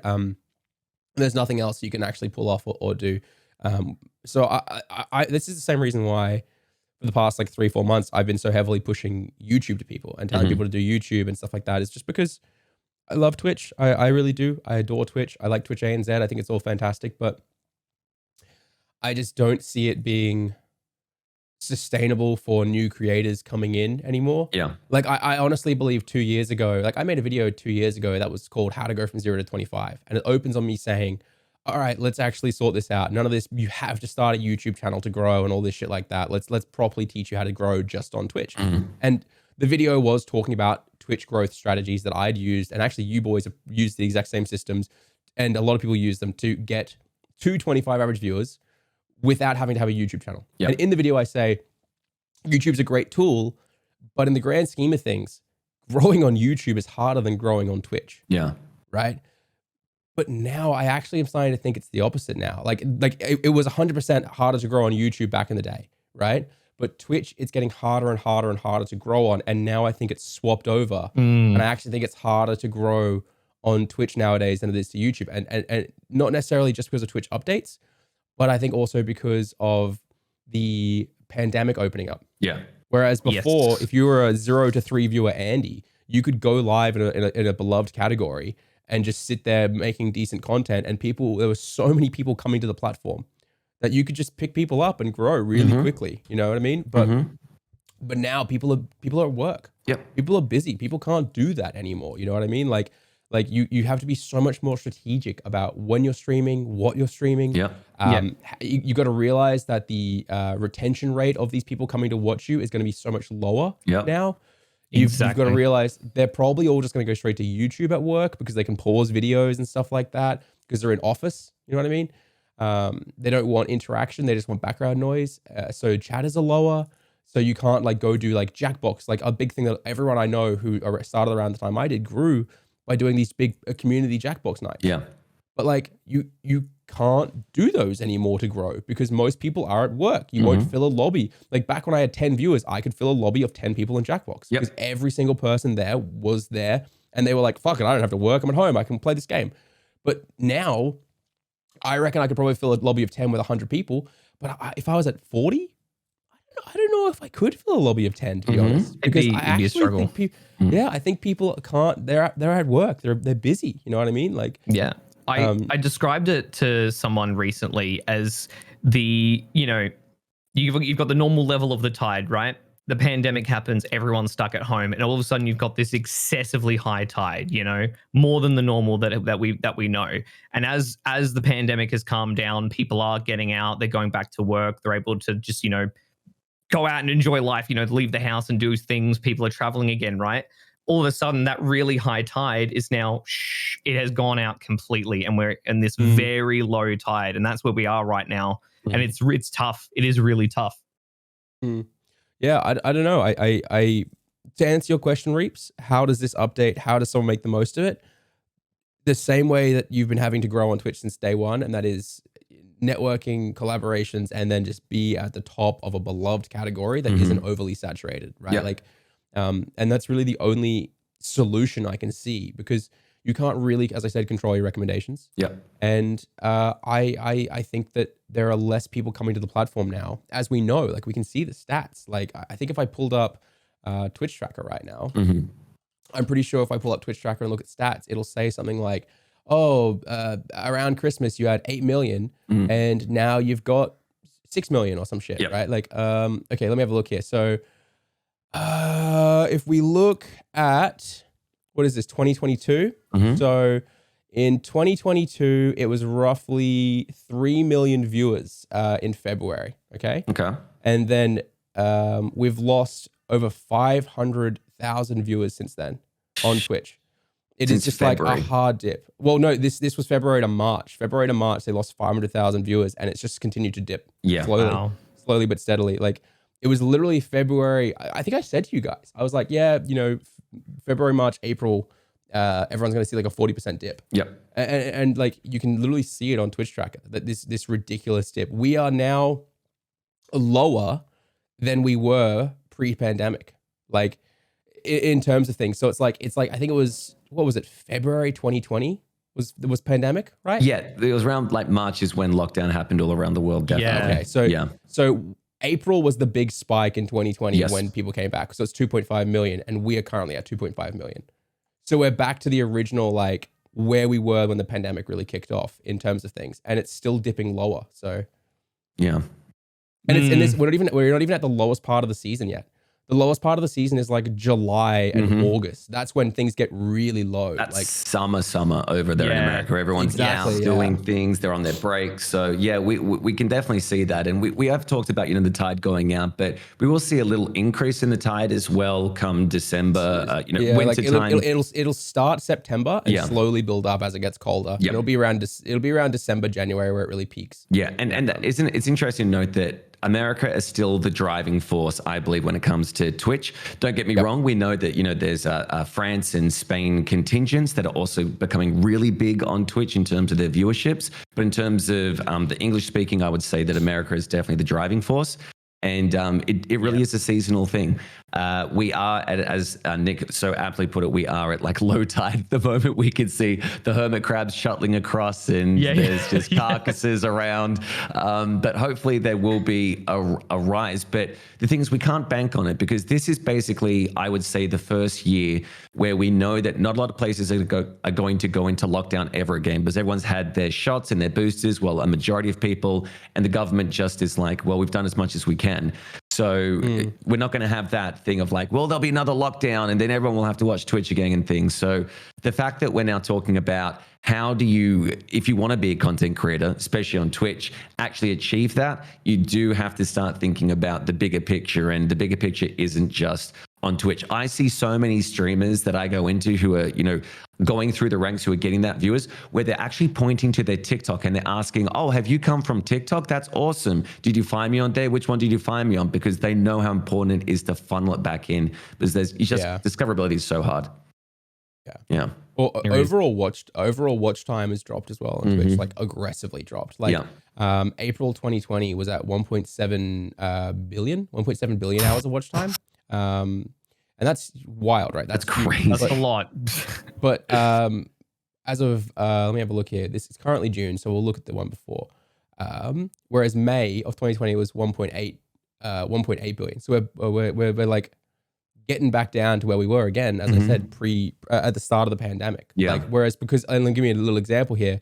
The same thing we looked at. So April 2021 was 2.2 billion. Right. So like, there was a huge increase in actually people watching and absorbing Twitch over the last 2 years. And we're actually just getting to the point now where people are back to normal, or normal as it can be.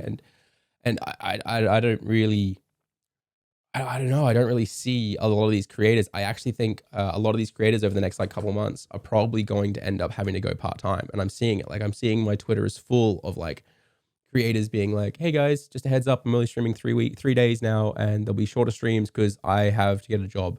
I need to pay my way in this world because you know, there's just not the viewership or income that there previously was. You even see it on YouTube, actually. I was on Reddit the other day, and there's a guy who does like live streaming on YouTube and saying that, you know, I couldn't afford this, that, and the other. I think it was like a sob story type thing, like give me money. But it really is. It affects so many people. And again, it's always the dream, isn't it? Especially when you're in your teens, maybe early 20s. streaming, that's the job, I can entertain, I can play video games. And they don't realize how stressful it is when it is your own business. You have to pay for everything. You're only as valuable as that month's income. And if you have a sick day, well, too bad, you're not making income that day. They really have to think it through in terms of, is this right for you? Because I know that I still have a casual job that I have as backup, because I know that this well can, dry immediately, and I need something to make sure that I can pay bills. I can pay for food.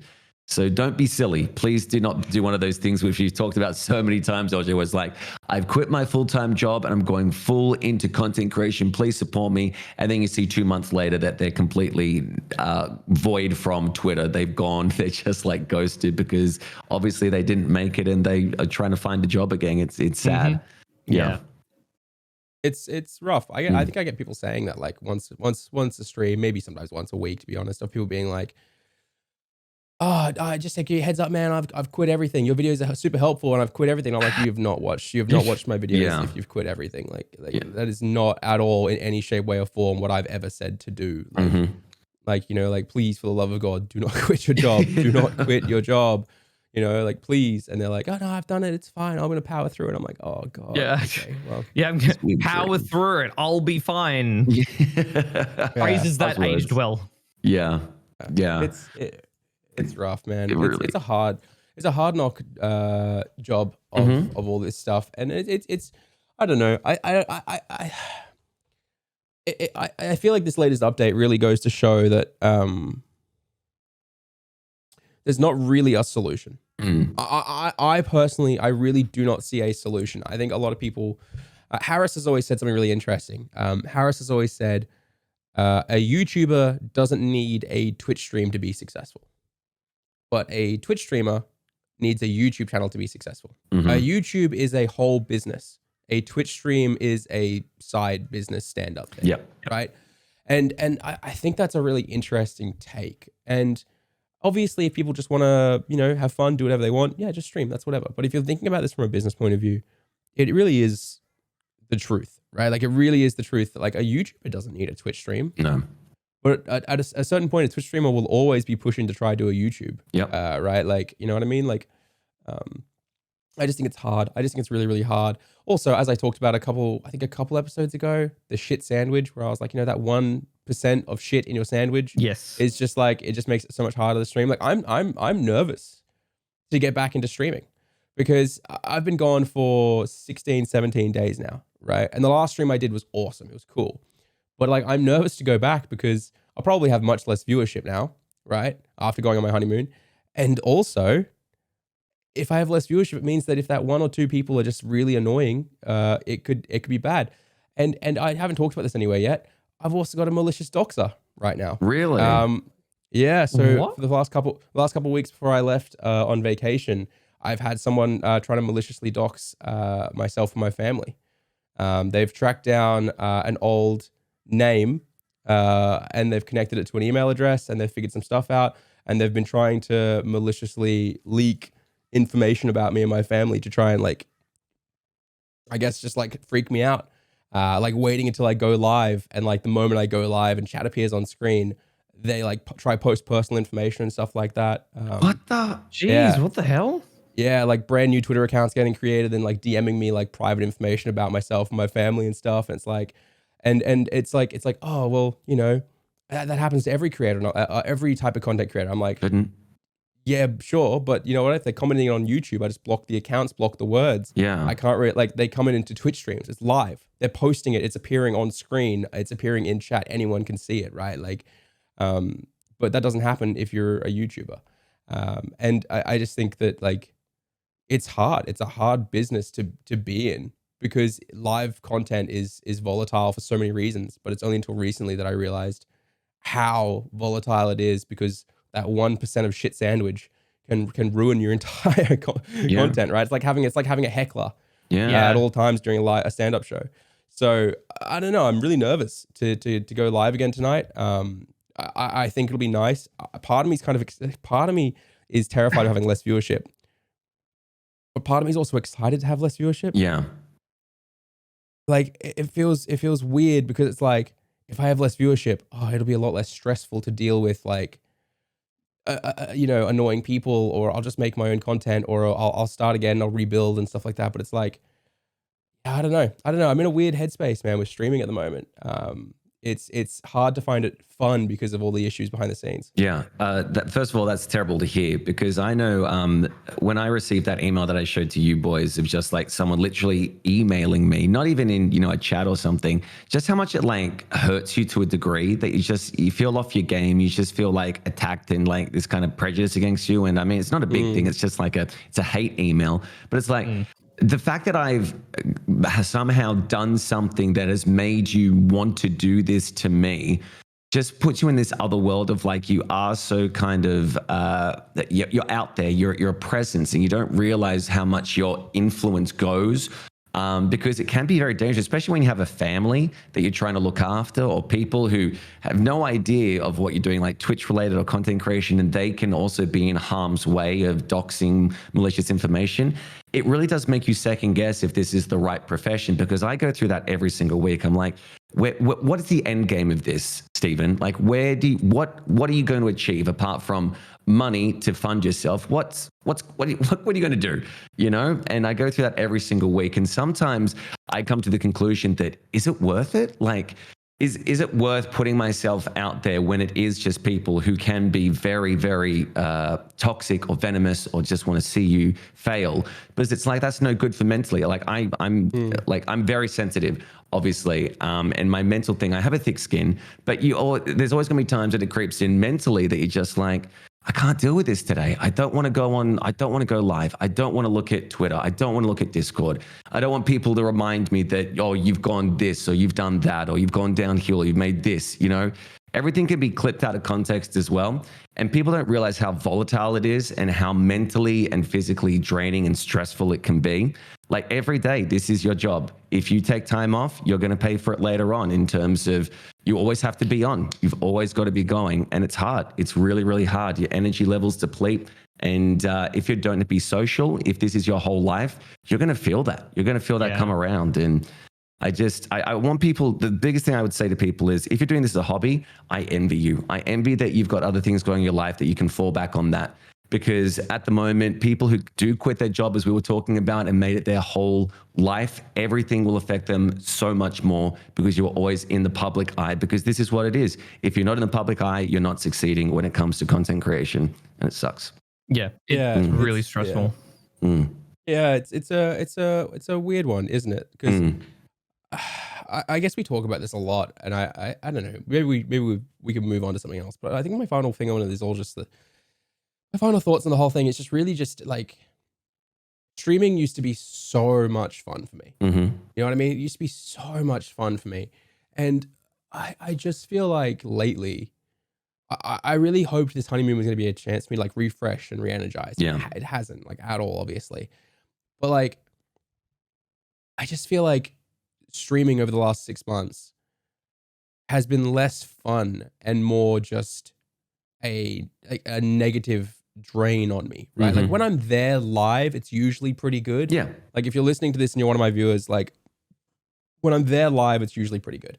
It's like the afterwards or the right befores where I'm so stressed and burnt out, like trying to come up with a content idea, trying to figure out everything I'm supposed to do. Like, if I do this stream today, that won't be able to become a YouTube video, so there's no point doing that. Or, if I do this, I need lots of chat activity. And I don't know if I'll have chat activity if I do it like this, Or, it's like, maybe I should start streaming 2 hours earlier. If I start 2 hours earlier, maybe I'll pick up more Americans who will then lurk, and I'll have a boosted viewership, and I'll get more follows. And it's like, well, does that matter? Does that viewership matter? And it's like, technically it doesn't matter, LJ. And it's like, well, yeah, it still does, actually, because I want to be successful. And like, it's like, there's so much to consider. And it's like, I feel paralyzed in the sense that if I do something, it all could go wrong. You know what I mean? Like, if I choose to start streaming 2 hours earlier or 3 hours earlier or during the day, right? It could go really well, but it also could go really wrong. Yep. You know what I mean? Like, and then it could hurt even more. Yep. Like this holiday or honeymoon, it's something I needed and I had to do. And I still posted YouTube on both Stream Scheme here and on the new LJ channel. We had a video go out every week on all 3 channels, right? But like, I know people have still forgotten me and moved on. Mm. And it's like, okay, that I had to do this thing. I needed to do this thing. But it's also still such a bad idea to do this thing. Yeah. So I don't know. I guess just like, I love streaming, but over the last 6 months, it does feel like streaming has been more stressful than enjoyable in the grand scheme of it. I feel you. I feel you completely. And I would say briefly is, first of all, we know that, Eljay, you're a fantastic streamer. And we know that, especially with the tide going down and everything like that, I know that I feel more kind of vulnerable. Like, am I good at this? Am I actually good at this? Like, you know, like I got like a follow after I did a 6-hour stream, 1 follow, and you're like, man, I'm shit. I'm fucking terrible. You know, in the back of your brain. Every time I had that thought. Yeah, you know, he's just like, and part of the reason why I did this subathon was the reason was I went away for 9 days and then I came back and I felt like I owed it to the audience that I'm so sorry that I was away here, have a possible 48 hours worth of me, like, to make it up to them. Yeah. And that's a terrible headspace to be. It's like you feel this, I'm going to push myself physically beyond my limits, because I still had a cold at the time and probably not the smartest idea to do it. Just to be like still relevant, but what is relevant? You know what I mean? And it's such a hard thing to kind of describe to someone, because they're like, oh, you're making such a big deal out of it, you know, outside looking in. But when you're here and this is your whole world, you really do feel this kind of connection. Like, I owe it to myself. I owe it to the people. They deserve X amount of hours. They deserve this type of video. And when you can't reach that, what you used to do, which is quality, and sometimes it just becomes quantity to make up for it, because you're so burnt out. It's just like, I'll be here, but I can't give you much more than that. It's a really slippery slope, and I know that you feel the same, Nick, when it comes to it. Yeah, no, all the time. Like, we know that, you know, streaming, you're going to have your peaks and valleys, especially being variety as well. And it can really get to you. I mean, like, even after 10 hours, Reapz, I could hear how, like, your voice was so strained. And I'm just sitting there going, oh, poor dude. Like, I will tell you something. I maybe cut this out, but I was literally coughing up blood. I was coughing up blood and continue to go. Yeah, it was, my throat was so dry and so red from sleeping, like the dry air, that even when I was like cleaning out my sinuses, there was blood in my, and I was just like, and I was Googling it while I was doing the subathon to make sure I was okay. And they're like, yeah, because you got a cold and everything. It's gone now. But it was that thing of like, holy crap. Like, if you could see behind the scenes of what this is, hey, how you going? And then behind the scenes of just like, you know, tissues and goddamn, you know, it's just stale smell of air. It was not fun. gosh. Dude, okay, so the last stream before I went away, I did like a bachelor party, okay? And the bachelor party was essentially, what I did was I had a big wheel, and every 5 subs, I would spin the wheel and we'd do whatever the wheel said. So like doing whatever chat says. But I was supposed to be playing Fall Guys while I did it, because I didn't think people would gift much, because like we are in a recession essentially. And I was like, you know, there's no way the audience is going to be gifting, and they shouldn't have to. It's just there for something fun. Essentially, we didn't play Fall Guys. They were just gifting nonstop, and we were just wheeling nonstop. Yeah. Right. But I got all sorts of stuff on the wheel that I thought would be fine. Okay. Spin the wheel. Very first thing it lands on is spin again and do double of whatever it lands on. Okay. I'm in a suit, by the way. I'm looking real flashy. Right? Fancy. I was looking fancy as fuck, man. And we spin, we get that, and I spin again, and it's like, bite an onion, bite a raw onion. So I have to bite this raw onion twice, big bites. And I'm doing this for content, right? Like when I have to do something for content, my brain says, do the content, right? Like it doesn't matter what's happening, do the content. So I'm like, yeah, cool. And it's so gross, you know, like I'm gagging. It's so gross, and that's fine. At this point, I've already got 6 spins I have to do because people are gifted so much. And I spin again, and the next one says hot sauce shot. And I've done a lot of hot sauce shots. And there's one, it's not on my shelf anymore, but there's one called Bullseye, which is like 2.2 million Scovilles. Okay, which is that's bad. Like that's a lot of Scovilles. And then I had this other one called Blair's, which is 1.8 million Scovilles. Okay. Now Blair's looks much fancier and much scarier. So so I thought, okay, well, we'll go easy on me tonight. I'll bring them both out and I'll show them, and I'll say, which one do you want? And I won't tell them which one's the hot one, because Bullseye is the hot one. And I've done the Bullseye shots before, and they're fine. Like they're bad, but like they don't fuck me up. And I was like, that's cool. So 2.2 million Scoville is fine. They'll pick the 1.8 because it looks scary. So I pull them both up and I'm like, okay, which one do you guys want to do? Blair's or Bullseye? And of course they pick Blair's. And I'm like, okay, cool, Blair's. And I go, Blair's is only 1.8 million. We normally do 2.2 million, you giant galoombas. Ha ha ha, got you, blah, blah, blah. I pour, I do the shot. And this is about when I realized that Scoville's doesn't actually mean hotness in this regard. It was the hottest thing I've ever had in my mouth. Instantly, my entire body starts to leak out of every orifice. I am like physically in pain. I'm like, what? 1 second, Chad. Like I stay on screen as long as I can. I have to run to the bathroom. And I start throwing up, and then I run downstairs, get milk, and start chugging milk. And I'm drinking milk, and I drink an entire like 2 liters. Like I drink a whole liter of milk. Right? Like I'm on stream, people are laughing. I'm putting the show on still, but inside I'm like fucking dying. Yep. Right? And then we keep doing it, and we manage to give it a little bit. We chat for a bit, and then I spin the next wheel. Apple cider shot. Okay, do apple cider shot. Literally, like I lean off screen and just puke instantly. I'm just puking, right? And every time I puke, the Blair's comes back up and burns me. Right? And so then I spin the wheel again, and I have to do a Vegemite shot. And we keep doing this stuff, and then it's like we do this thing. It's a really fun stream, really funny stream and stuff like that. But the entire time, I'm like legitimately in pain because of this hot sauce that I've done. Right? Like it is. I have no words to truly describe how bad it was. Okay. Anyway, so we keep going. We do the whole thing. We get down to the end, and there are only 2 things left: bite a lemon or do a shoey. And I just say to chat, let me offer you a deal, guys. Let me just give you the shoey. I can't bite a lemon. I can't do it. Let me just give you the shoey. And so I give him the shoey. I put on the Minecraft theme, and I say everyone, I thank everyone for coming out, and I get a little emotional. I say, I'll see you guys in 2 weeks. I really appreciate you being here, blah, blah, blah. And we wrap up, right? We wrap up, and I end stream, and that's all good. And I'm like, okay, I'm still in so much pain from this hot sauce. I'm still in so much pain from this hot sauce. So I order a McDonald's milkshake and some chicken nuggets because I feel like plain chicken nuggets and milkshake will be good for like helping the proteins to break searing, down. the searing pain in my stomach, and the dairy and the ice cream is in dairy in the milkshake as well. So I order those things. It's like midnight at this point because I stream at night. I eat them, and I'm still in so much pain that like I'm walking around the house the entire time after stream because like I ended at like 10. And I ordered the food and stuff, and I'm like walking around the house, and the only way for me to stop being in pain is like very specifically laying my stomach and myself across like my kitchen bench, because then it moves the food inside to cover the part where the hot sauce was sitting, and like it takes away the searing like pain, and then I have to move somewhere else because I gotta like keep moving around and keep moving the stuff, or else it stays in one spot too long and starts like getting this really sore.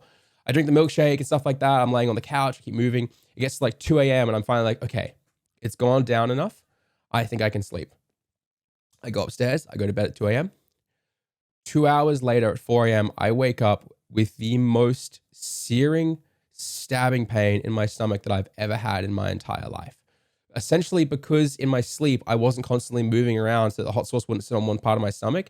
Then it had sat in one spot for 2 hours. Gotcha. And it was, I literally can't explain it. It was like I had a knife stabbed into my stomach and someone was just twisting it. Like I know this sounds like oh, it's just hot sauce, calm down. Like I'm like, no, you don't understand. Like and I run downstairs and I'm leant over the kitchen sink, like just having the most painful like vomiting experience of my life. Like it is the worst. And then my body is in so much pain. I can't stop shaking. Yeah. Right? Like my entire body is like shaking. I'm like bent over the thing, like throwing up and like shaking. And then finally I was throwing up so loudly and so violently, Claire woke up through earbuds and comes downstairs and sees me like hunched over, whole body shaking, throwing up in the sink. And she's like, what's going on? I'm like, I'm pretty sure it's the hot sauce. Can you please look up how do you deal with hot sauce? How do you deal with hot sauce? I'm like throwing up still. Yeah. And she's looking it up like, okay, we need heartburn medication, or we need this, we need that. I'm like, we don't have any of those things. And I just have to sit there for like 45 minutes to an hour just throwing up and like fully shaking and stuff like that, and just doing everything I can. And then I start sipping a little bit of water, and I'm just doing what I can there.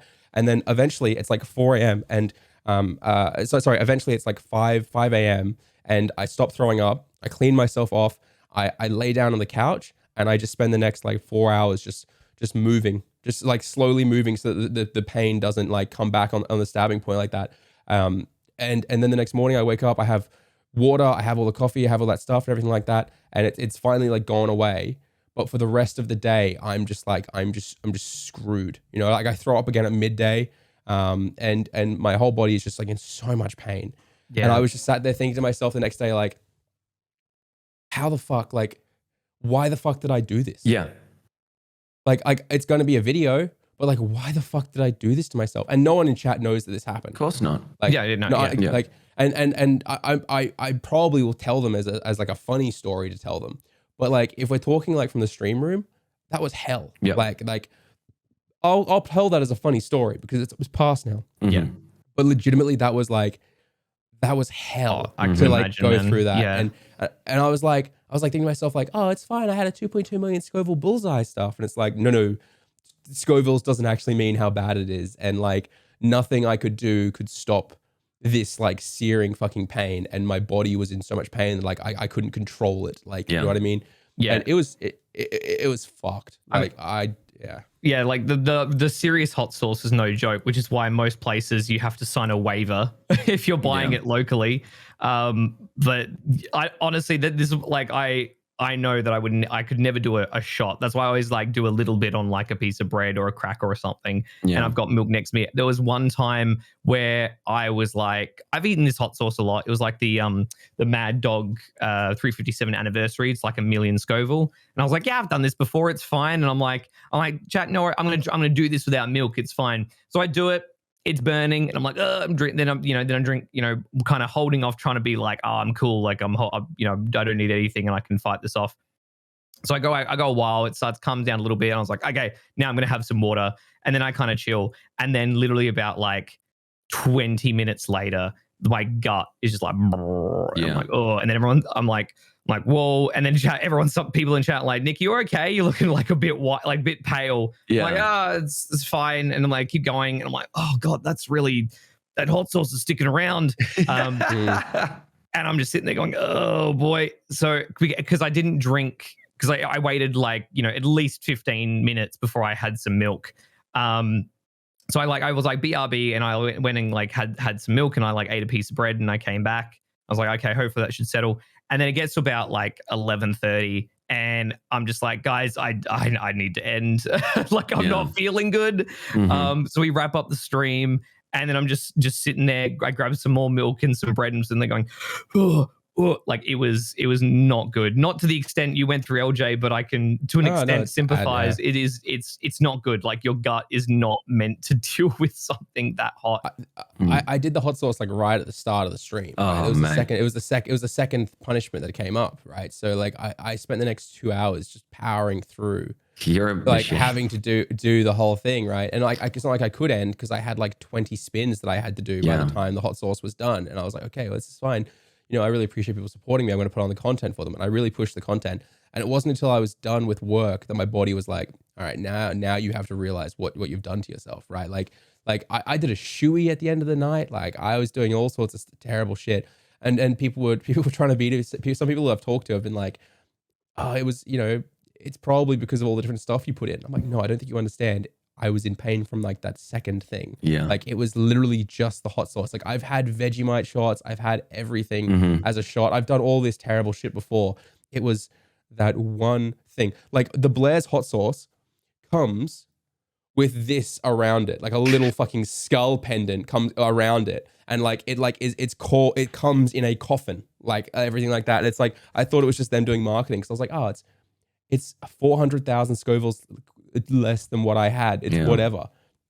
No, it's not whatever. It legitimately like fucks me up. Like I would never wish that upon any other individual. It was so bad. I did for my birthday, I think it was last year or the year before, I did a Hot Ones challenge where, YouTube Hot Ones, and they have the 10 sauces, and I bought that, did it, and I did an AMA as I was doing it, right? And it was my birthday. And afterwards, I was going out on a date with a girl, right? So oh, no. I was like, I feel fine. I'm fine. Like at the time, you're dying, right? But it died down. And maybe it was just like my mental drive was like, I got to go on this date. So I went on this date with this like a beautiful girl and everything like that. And it was fine. And then it hit me like when we were up to like around the dessert area, I was no. I need to go home. Thank you so much for this date, but I need Did you get a second date? out of here. And so I was like, thank you so much. And then there's that, you can imagine the fast walk home where you're trying to make sure that everything is staying intact while you're out in the open. So I did that little waddle home, and let's just say that it was not a fun time. But She's just sitting there as you leave, like, was it me? Like, what did I like? Crawling Was out it? the bathroom Reapz window. doesn't even pay. It's my birthday. What do you expect? They just run off down the street.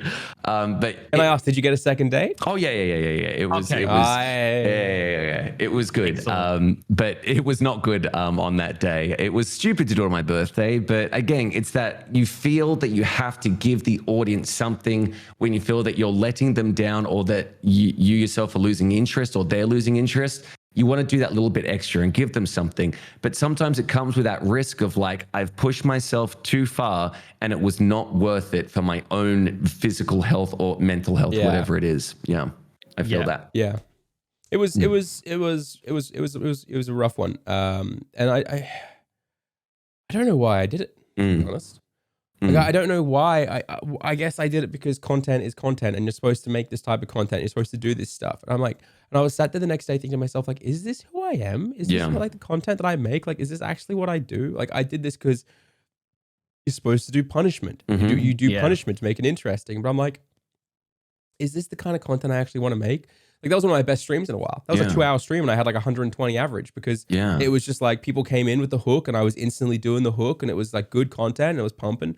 Awesome. And I wrapped after 2 hours, and it's like, I know if I'd stayed for another 2 hours, it would have dipped down, and my average would have been like 100, right? Because like the content shifts to this normal stuff. Course. But like, it's like that 2 hours is like technically a really good average and all this stuff, but it's like, yeah, but do I want this really bad average? Like, Claire was really worried about me. Like, she was freaked out. Like, that was like, she would be. Yeah. You'd hope so. Yeah. She also came in. It also gave me one of the best clips I've had in a long time. So I said, Claire, do you want to wax my thigh? I'm wearing like my booty jorts. We made jorts a few years ago on stream, and I was wearing them. They're tiny, right? Like, and I like stand up on stream, and I hold my leg up like it's on stream and stuff like that. And Claire sat next to it with a wax strip on my thigh, and I start stalling because I'm hoping she'll just like rip it off mid-sentence. You know what I mean? Like in my head, we haven't talked about it whatsoever. She wasn't the one who was going to originally do it, but in my head, I had this like great comedic timing in my head of like, I was like, maybe just like give me a countdown or something, or just like give me a second. You know, like I'm trying to like stall, hoping that she'll like Do it through it. Just follow through it randomly at a random time to make it funny. And she of course does. Like, her comedic timing is fucking hilarious, right? Like, I'm mid-sentence saying, just make sure you give me a warning or something like that, as she rips it off, right? And like, I'm like, oh God, you know. And it's bad, but it's not terrible, right? Yeah. Like, it's comparative to what else is going through my body that night. And Claire felt so bad. And then she looks at chat and she sees like, not my regulars either, like people who only rock up every now and then being like, do another one. And Claire was like, I'm not doing another one. That's it. You only had one, blah, blah, walks off. And Claire says to me after stream, she goes, I feel kind of sick that the content you're making is people laughing at you in pain. She was like, I don't know if that's really what you want to be doing. And I don't know if that's what I want you to be doing. And I was like, yeah, that's fair. Yeah. But like, you know, like I look back at the chat and it's like, none of my regulars are the ones being like, yes, more pain. You know what I mean? They're just posting laughs because it is funny. Yeah. But like, then there are other people who aren't regulars being like, do another one, like more pain. You know? And Claire was like, I don't know if I'm into this, man. Like, I don't know if I want you to do this. I had to be like, well, look, you know, the wax strip was bad, but it wasn't actually that bad, you know. Yeah, comparatively to what you saw later that night, But it was, I don't know, it was interesting. It gave me a lot to think about in terms of the content that I want to produce and what my goals are as a streamer. It is funny that because you look at Good Mythical Morning, right? And they eat like blood boiled like pig thing, and you're just like, and they do it because, you know, that's the content, but they are known as these guys who eat disgusting things on camera and gag or like throw up into like their buckets and things. And of course they've expanded out before then, but that's how they got big, and they still do that entertainment to this day. And I think to myself, we really are just like these, you know, dancing monkeys where people throw coins at us, and we're like, Zoolander styles. It's like how long do you put your own body on the line before you draw the line? Be like, I can't do this anymore. Like even for me, like I've calmed down with like how much like hot sauce redeems there are during when I do like charity streams and stuff like that. Because I'm like, I can't handle it like I used to. Like it's freaking rough. I can't do it. It's I don't know. I don't know if it's. I think moving forward, I'm probably going to do a lot less content like that. To be entirely honest, if I just, it's like I guess in my head sometimes I work it out to be like, I'm going to do a 2-hour stream, and in that 2-hour stream is an event stream with all these punishments, and I'm going to earn $200 USD. $100 an hour is great, but then like when you then spend the next 12 hours in pain or fucking can't walk or convulsing because of this hot sauce, or the next day you spend 3 hours on the toilet. It's like, okay, no, it wasn't $100 an hour. It was like $5 an hour, and you ruined your entire next day.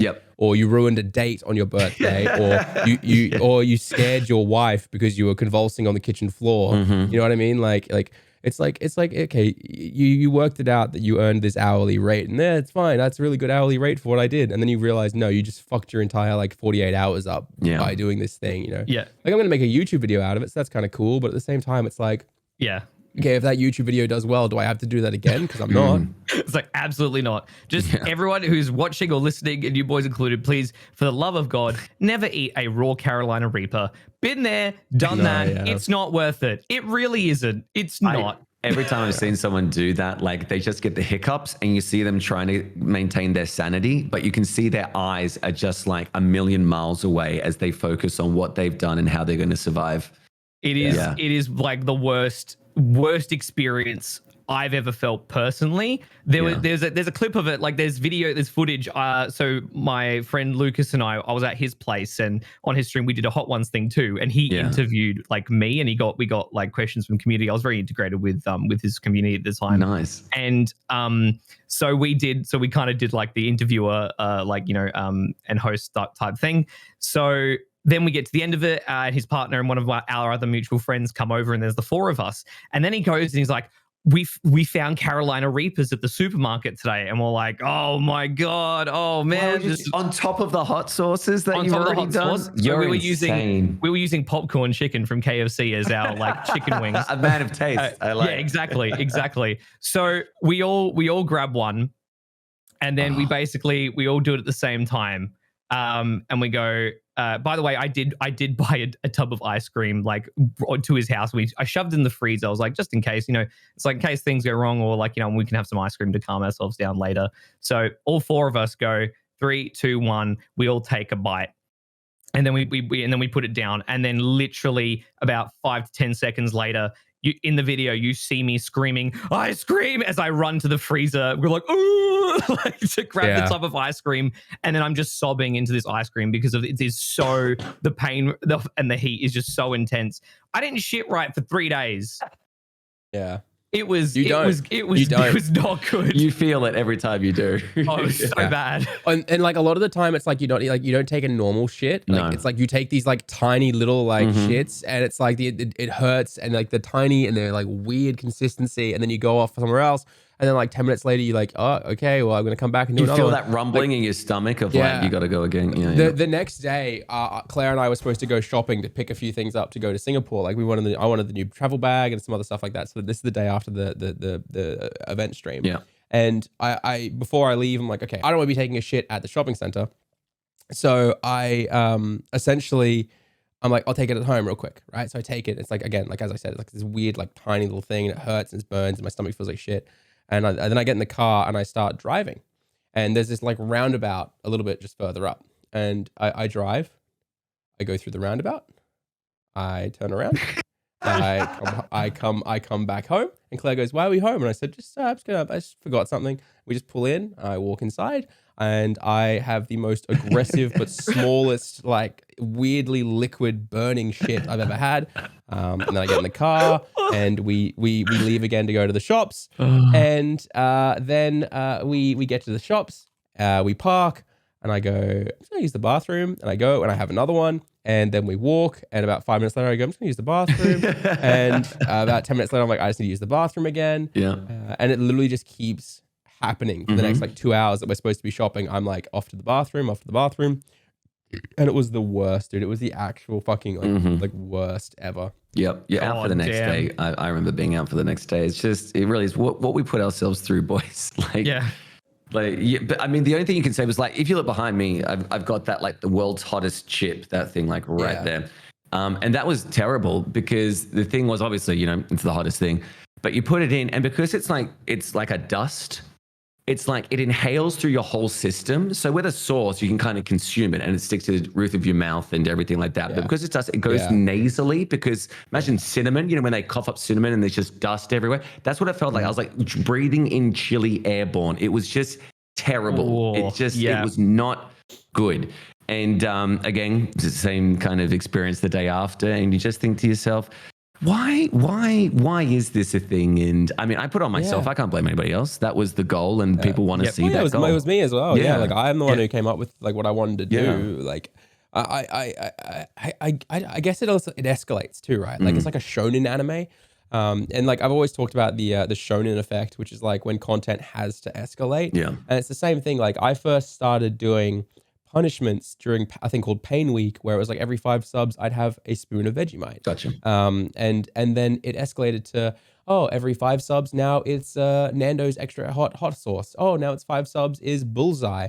Oh, and now tonight's hot sauce is Blair's. And it's like this weird like shonen where it's like, okay, now first Goku starts out just fighting in a martial arts tournament. Then Goku's fighting Piccolo, some demon who came to Earth. Oh, turns out now Goku has to fight alien gods. Okay, now he's literally fighting fucking gods. Okay, now he's fighting the creator of the universe, right? Like it's like the shonen anime effect where we have to hurt ourselves or do more extreme shit every single time, or else people get bored. And you can see the same thing with Mr. Beast, right? Like it started out, we're gonna play hide and seek for $25,000, and then it's like we're gonna play hide and seek inside Willy Wonka's chocolate factory that I built myself, and the winner gets the chocolate factory entirely and $2 million. Yeah, just like insane stuff, man. Up that ante every time. Like every 50 subs, I cut off a finger and then a toe. Like you're gonna take my thumbs. Boys, we're around the 2-hour mark now. Now, I don't think we've got Q&As, or maybe we do. No. Yeah, there's a few questions, but I'll go through them because I've been away, so I've been going through them all. But I'll pull them up for next week. And we had Q&A sessions previously, so we'll get to your Q&As. But the big thing you do now for us is obviously drop a comment, and all that kind of stuff. But I think it'll be nice if we finish off on just what we saw at that Bethesda conference there with is it Starbound or is it Starfield? I forget the name of it. Starfield. I don't know why I think Starfield. Now, 1,000 planets. That's where I was like, when I was watching this, I had like flashbacks to No Man's Sky. In terms of like, it looks amazing. And I know Bethesda's amazing in RPGs and role-playing games and everything like that. And there was so much hype. Like everything on Twitter the other next day was like pre-ordered. And I'm just thinking in the back of my brain, like, have we, like we learned with Hot Sauce, or haven't learned yet, have we not learned from the pre-orders that maybe it won't live up to expectations? Fallout 4. Are we not like you just said yourself there, right? Like Bethesda are great with RPGs. But can we also just take a second to think about the fact that Bethesda's releases lately have been like legitimately like I love Bethesda, but I feel like the fact that I say shit like this is why I never get to work with brands, like gaming brands. But like, we can all agree that Bethesda have not exactly been on the top of their game lately, right? Like what are their actual releases that haven't been DLC for Elder Scrolls Online and stuff like that? The last one was Fallout 76, right? Yeah. Like, and that was trash. And that was the live service, 4. Yeah, and Fallout 4 was nowhere near as good as like Fallout 2 or Fallout 3, you know, and then they're re-releasing Skyrim. I will admit the Skyrim Anniversary Edition that comes with like fishing and everything, fucking sick, man. It's awesome. But at the same time, it's like, it's still just Skyrim, you know what I mean? And like, none of those games worked correctly. They're all buggy as shit. And it's like, oh, it's a Bethesda feature because it's buggy, it's funny. And it's like, okay, well, I don't know if I want, while I'm flying through my 1,000 planets, to have buggy, glitchy dialogue and stuff like that. And like, if you can't get Skyrim to play well for on the anniversary release without it being glitchy, how the fuck are you gonna get 1,000 planets? Yeah. Like, I'm like so like sat here like, come on, this is gonna be. Are we really going to accept this hype? Do we not have any kind of like ability to take a step back and go, hey guys, maybe let's not give them our money until we've seen if the game works. Until we know what's what I mean? going on. They've talked about procedural generation, but we don't know to what extent. We don't know. We know that there's a decent amount of like customly craft planets. But yeah, apart from that, no other details as to what to expect. However, though, the one highlight, you can build your own ship. So LJ, guess what? You finally get to build your rocket ship. Woo! I'm gonna build it. I'm on a rocket. I remember when No Man's Sky came out, people were raving about it. Indie developer doing this procedurally generated planets and everything like that. And then people got into the game and they went to those planets and there was nothing there apart from minerals that they could collect. I was there on day one. I pre-ordered. I was going to buy it on day one, and then I read the reviews, and it got like 5 out of 10, 6 out of 10 because of just how barren it was. And then apparently this new DLC that they've released has made it really good. It's great now. Yeah. It's great. Like, they've done an amazing job now. Yeah. There's vehicles now. There's base building. There's pets that you can ride, aliens. Like, they've done an amazing job bringing it to what it was meant to be on release. Yeah. But do you guys remember the shame box meme? No. I don't know if you guys have seen this. So there's a shame box meme where after No Man's Sky release, there was this meme that went around of the boyfriend took a photo of his girlfriend and he said she has to hold the shame box during all game announcements now to remind her not to pre-order. And the shame box was the collector's edition of No Man's Sky. Because it was like a $200 collector's edition that she'd pre-ordered for No Man's Sky. And so now he's like, we're watching EA, so I've made her hold the shame box. And she's there, like there's this girl, and she's wearing like tracksuit pants and a Zelda shirt, and she's just holding a No Man's Sky box, just like watching watching EA or something. Collectible. I need it. Yeah. That's gold. It really is. But also the reason why I wanted to bring that up very quickly before we finish off is that Steam has its sale at the moment. It's big summer sale happening. And there's always that meme of Gabe with a whip looking over a wallet with the Steam logo on it and giving it a whip. And I feel that every time that I go to the Steam sale, there are so many games that I do not need and I would never consider. But I look at it and go, well, it is only $5 and I may play it in the future. That is my biggest weakness. And I need a shame box because, my God, I buy crap that I've never played nor ever will play just because it's cheap and I'm a consumerist douchebag. Yeah. My favorite is when they've You're good. You're good, LJ. You're good. I'm cheap. I'm so cheap. My audience knows that I am so fucking cheap. Brett is a community member of mine who's been around for a very long time. Brett, you're never going to listen to this, but if anyone does, you have to realize that Brett in my chat has been watching me for far too long. And he will recommend games to me like weekly. He'll post games in the game suggestion part, and he'll always say, "Don't worry, LJ, it's less than $5." He'll be like, "Hey, there's this really good game coming out, but LJ you won't buy it. It's more than $5." Like, he knows how fucking cheap I am. He was shocked when I bought Elden Ring, and I was like, "How could I?" Like, new game on release? What? But also, I'm now burned because I couldn't play Elden Ring because it was so badly optimized. Right. Yeah. And it's like, so no, I'm so cheap, dude. Like, I don't buy Steam sales. Don't mean shit to me, man. I know I don't have time to play it. I'm not going to spend $10 on something. Oh, it's 80% off. You know, I fucking need it. $10 is $10. Yeah, I've become really strict myself. Reapz, my favorite is when they put, there was a meme that it comes around every year. They put Gabe's face on, I think, like one of the orc captains from Lord of the Rings, and then the entire orc army is like the different sails. Beautiful. It really is. It's just that thing of like, oh, I may need this in the game. I need to be more obviously thoughtful. I'm penny pinching when it comes to game sales, and that's definitely my weakness and something I need to work on. But I haven't bought a single thing. Don't actually go on sale. There's also all these games that they recommend all these games that aren't even on sale. Like, if you look at the guys who do FromSoft, if you look at FromSoft's announcement, it's like one game from FromSoft was on sale. One of their Souls likes, it was like an old one, and it was on sale from like $80 or $30 or $40, something like that, down to like $5 off. It was like $25 or $30 down to $25. And then the rest of their Souls likes were on the exact same section of the sale, but none of them were on sale. Yeah. So it was like, it's like the shame window. Like, it's like, oh yeah, look at these guys. They're a part of the Steam summer sale. Sort of. They took $5 off one game, but we're going to show you how shameful they are. They won't put their games on sale. It's a shame. It's crazy that like you look at Call of Duty, which has been out for over a decade now, and they never reduce their game cost. Like you go like Black Ops, the original one, still like $80, $90 Australian to pricey, buy this old game. What the hell, man? Like it boggles my mind. Nintendo doesn't know what the word sale means as well. So like Mario Kart never go on sale. Mario Party, nah, don't ever expect it to go on sale. Speaking of games though, boys, I did finish 2 full playthroughs of Road 96. 2 full playthroughs. Yeah, My So you God. mean like you did like two people, or you did like all the way to the very, very end of the 8 episodes kind of thing? All the way to the very end of the 8 episodes, and then we did New Game Plus, the whole thing through again. Ooh. And it was a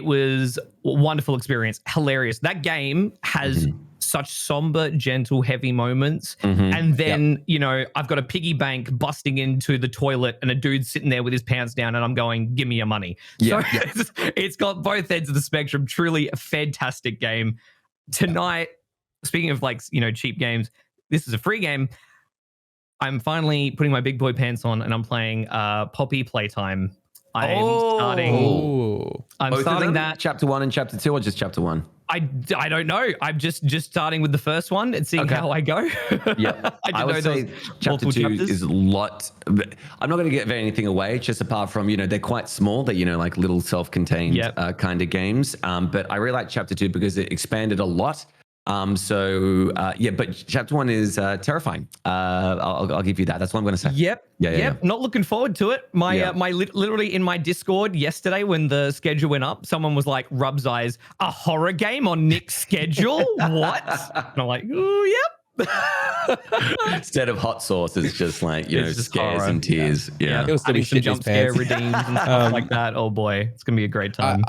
I'm doing, so this week I got Fall Guys tonight to come back with just to get excited. And then I'm going to do The Quarry for the rest of the week, I think. The Quarry's good. It's very good. Yeah. Because I did Detroit Become Human a while ago, and I've talked about it on the podcast about how much I love Detroit Become Human as a stream game. So I think I might do The Quarry while it's still semi-hot and do a playthrough of that. I think I'll just go into it to like with a lot of jokes and a lot of fun and stuff like that and just do my thing. But I'm a bit nervous because I feel like a Quarry is one of those things where like everyone's probably already watched someone else play it. Yeah. So like, and now that I'm playing it a little bit late, it's either going to be perfect because people will really enjoy it, or people will be like, I've already seen this. I don't think you need to worry, LJ, for the simple fact that there are so many choices you can make in the game that it'll always be different. Exactly, right? Like, you know, and also people love seeing what you end up choosing to do, right? Like people will sit there just like, who's gonna do the What an idiotic move he did. He's not gonna pay for that later. Yeah. You know, they sit there like I've not played a video game before. Like I think when you play enough video games, like I've played a lot of video games at this point, right? It's like you walk into the fucking cave and you're like, okay, I finally got the Staff of Magnus. And then it's like, ho, ho, ho, traveler. Thank you for getting the Staff of Magnus for me. I'll be taking that. It's like, oh, the twist. Oh my goodness. That's a Sips reference, by the way, if anyone recognizes that. But like, you get that, right? Like, you know, when you say in Detroit Become Human or any game or anything like that, when you do X thing, you know what's going to happen, right? Yes. And so it kind of like, as a streamer, you're there for the content. So, no, I think it'll be good to do The Quarry for the rest of the week. A little story game, and then my YouTube channel is up and running. I've had an LJ video go out every week. They're doing all right. They're getting like 100, 200 views on them, which is fine. Because it's a dead channel, so I got to get it kicking. Doing daily community polls as well over there because it helps get the algo a little bit better to do daily community polls on your YouTube channel. So, for example, it's like, oh, who would win in a fist fight, Princess Peach or Princess Zelda? And then everyone votes in the poll, and it's like 60 to 80 votes, and then people will get recommended my videos more often. Ah, cool. Oh God, that made me think of a terrible photo I saw. Do you guys know the creator Tormad? Too Mad? Yeah, Too Mad. Yeah. He did a photo shoot with Belle Delphine. I did see this. Yeah, it's like me, a man. bunch of different photos, and one of them was he was in a Donkey Kong costume, and she was dressed up as Princess Peach, and he's got her in a headlock, and she looks terrified. Yeah. Too Mad is wild, dude. Like I feel like some creators are so edgy. I don't know how they do it. Like Too Mad used to like get into massive arguments with like BTS stans and like create huge drama over there. And I think he also used to edit and work with the Cold Ones, if you know the Cold Ones. Yeah. Who really? they're Australians. Yeah, so I think Too Mad used to work with them potentially. Oh, right. And yeah. Too Mad is massive, and he's also just such a troll and so edgy. I think he's funny, but I don't know how you could put up with like so much hate coming towards you. Yeah. Like picking a fight with the BTS stance, dude. Like that's kind of scary. He just doesn't care, and he's massive, and he's done like, I think because he did a lot of those, make me laugh and you win like $10,000 or something like that. They did a lot of those stuff. He was one of the first people I think to do the whole like troll me while I sleep on stream type thing with like different like paid alert stuff. And then during the pandemic, the whole joining random Zoom calls and doing all sorts of absolute shit. Depravity. Yeah. But people are wild, man. Yeah, it's something that I don't think I could ever do. Like, then again, I ate hot sauce and all that kind of stuff, but not to the extent of watching anime. hate. Maybe you'll end up there. Yeah, maybe. But boys, I feel like we're at 2 hours and 20 minutes now, around there. Who knows? But shall we wrap it up? Is there anything that we would like to say? It's great to be back. This is why it's gone on for quite some time. We could go for another hour, 2 hours, but I know that we need to save content, obviously, for next week as well. And we need to cut this. Well, I need to cut this down, make sure it's good. Yeah. Guys, let us know in the comments what you think of the new changes that Twitch is making to the browsing, but also let us know what other kind of topics would you like to see us talk about, and share our thoughts and opinions, stories. What's kind of tickling your fancies that you want to see us three share an opinion on and talk about? I think my favorite part of this podcast was the fact that not all of it was about streaming, to be entirely honest. I actually think about an hour of the 2 hours was about just random games and stories and our adventures. And I'll be honest, guys, it's much better. Yeah. It's a nice balance. It's got a nice balance to it. Yeah. I don't know. It's good. Just good to have a little break. Not to have to always just be like, okay, what's happening in the news now? What's happening in the fucking Twitch now? Yeah. Oh, what are we gonna do now? What? Yeah. We talked about this before we went on our break. Is that we are kind of moving over towards just being more kind of loose, free moving when it comes to our podcast, and it doesn't have to be 2 hours of pure advice or opinion or anything like that. Sometimes it is funny. Stories that we've had after stream, or it could be harrowing stories we've had after stream. And obviously just in general, what's going on with us, and hopefully you like that. Please let us know. But yeah, it's something that I really do enjoy talking about and getting to know you boys better. And the audience will get to know us better. The fact that we pooped our pants many times due to hot sauces for them and for us and for everyone in between. What are you doing if you aren't shitting your pants on stream for the views? Are you really doing content? Yeah. That's you got to ask yourself. Boys, any final things before we head off? If not, we are dropping frames. It's just good to be back. It's good to be back. It's good to be back. Yes, let us know your comments and questions. But for now, we say adios. Bye-bye. Bye-bye. Guten Nacht.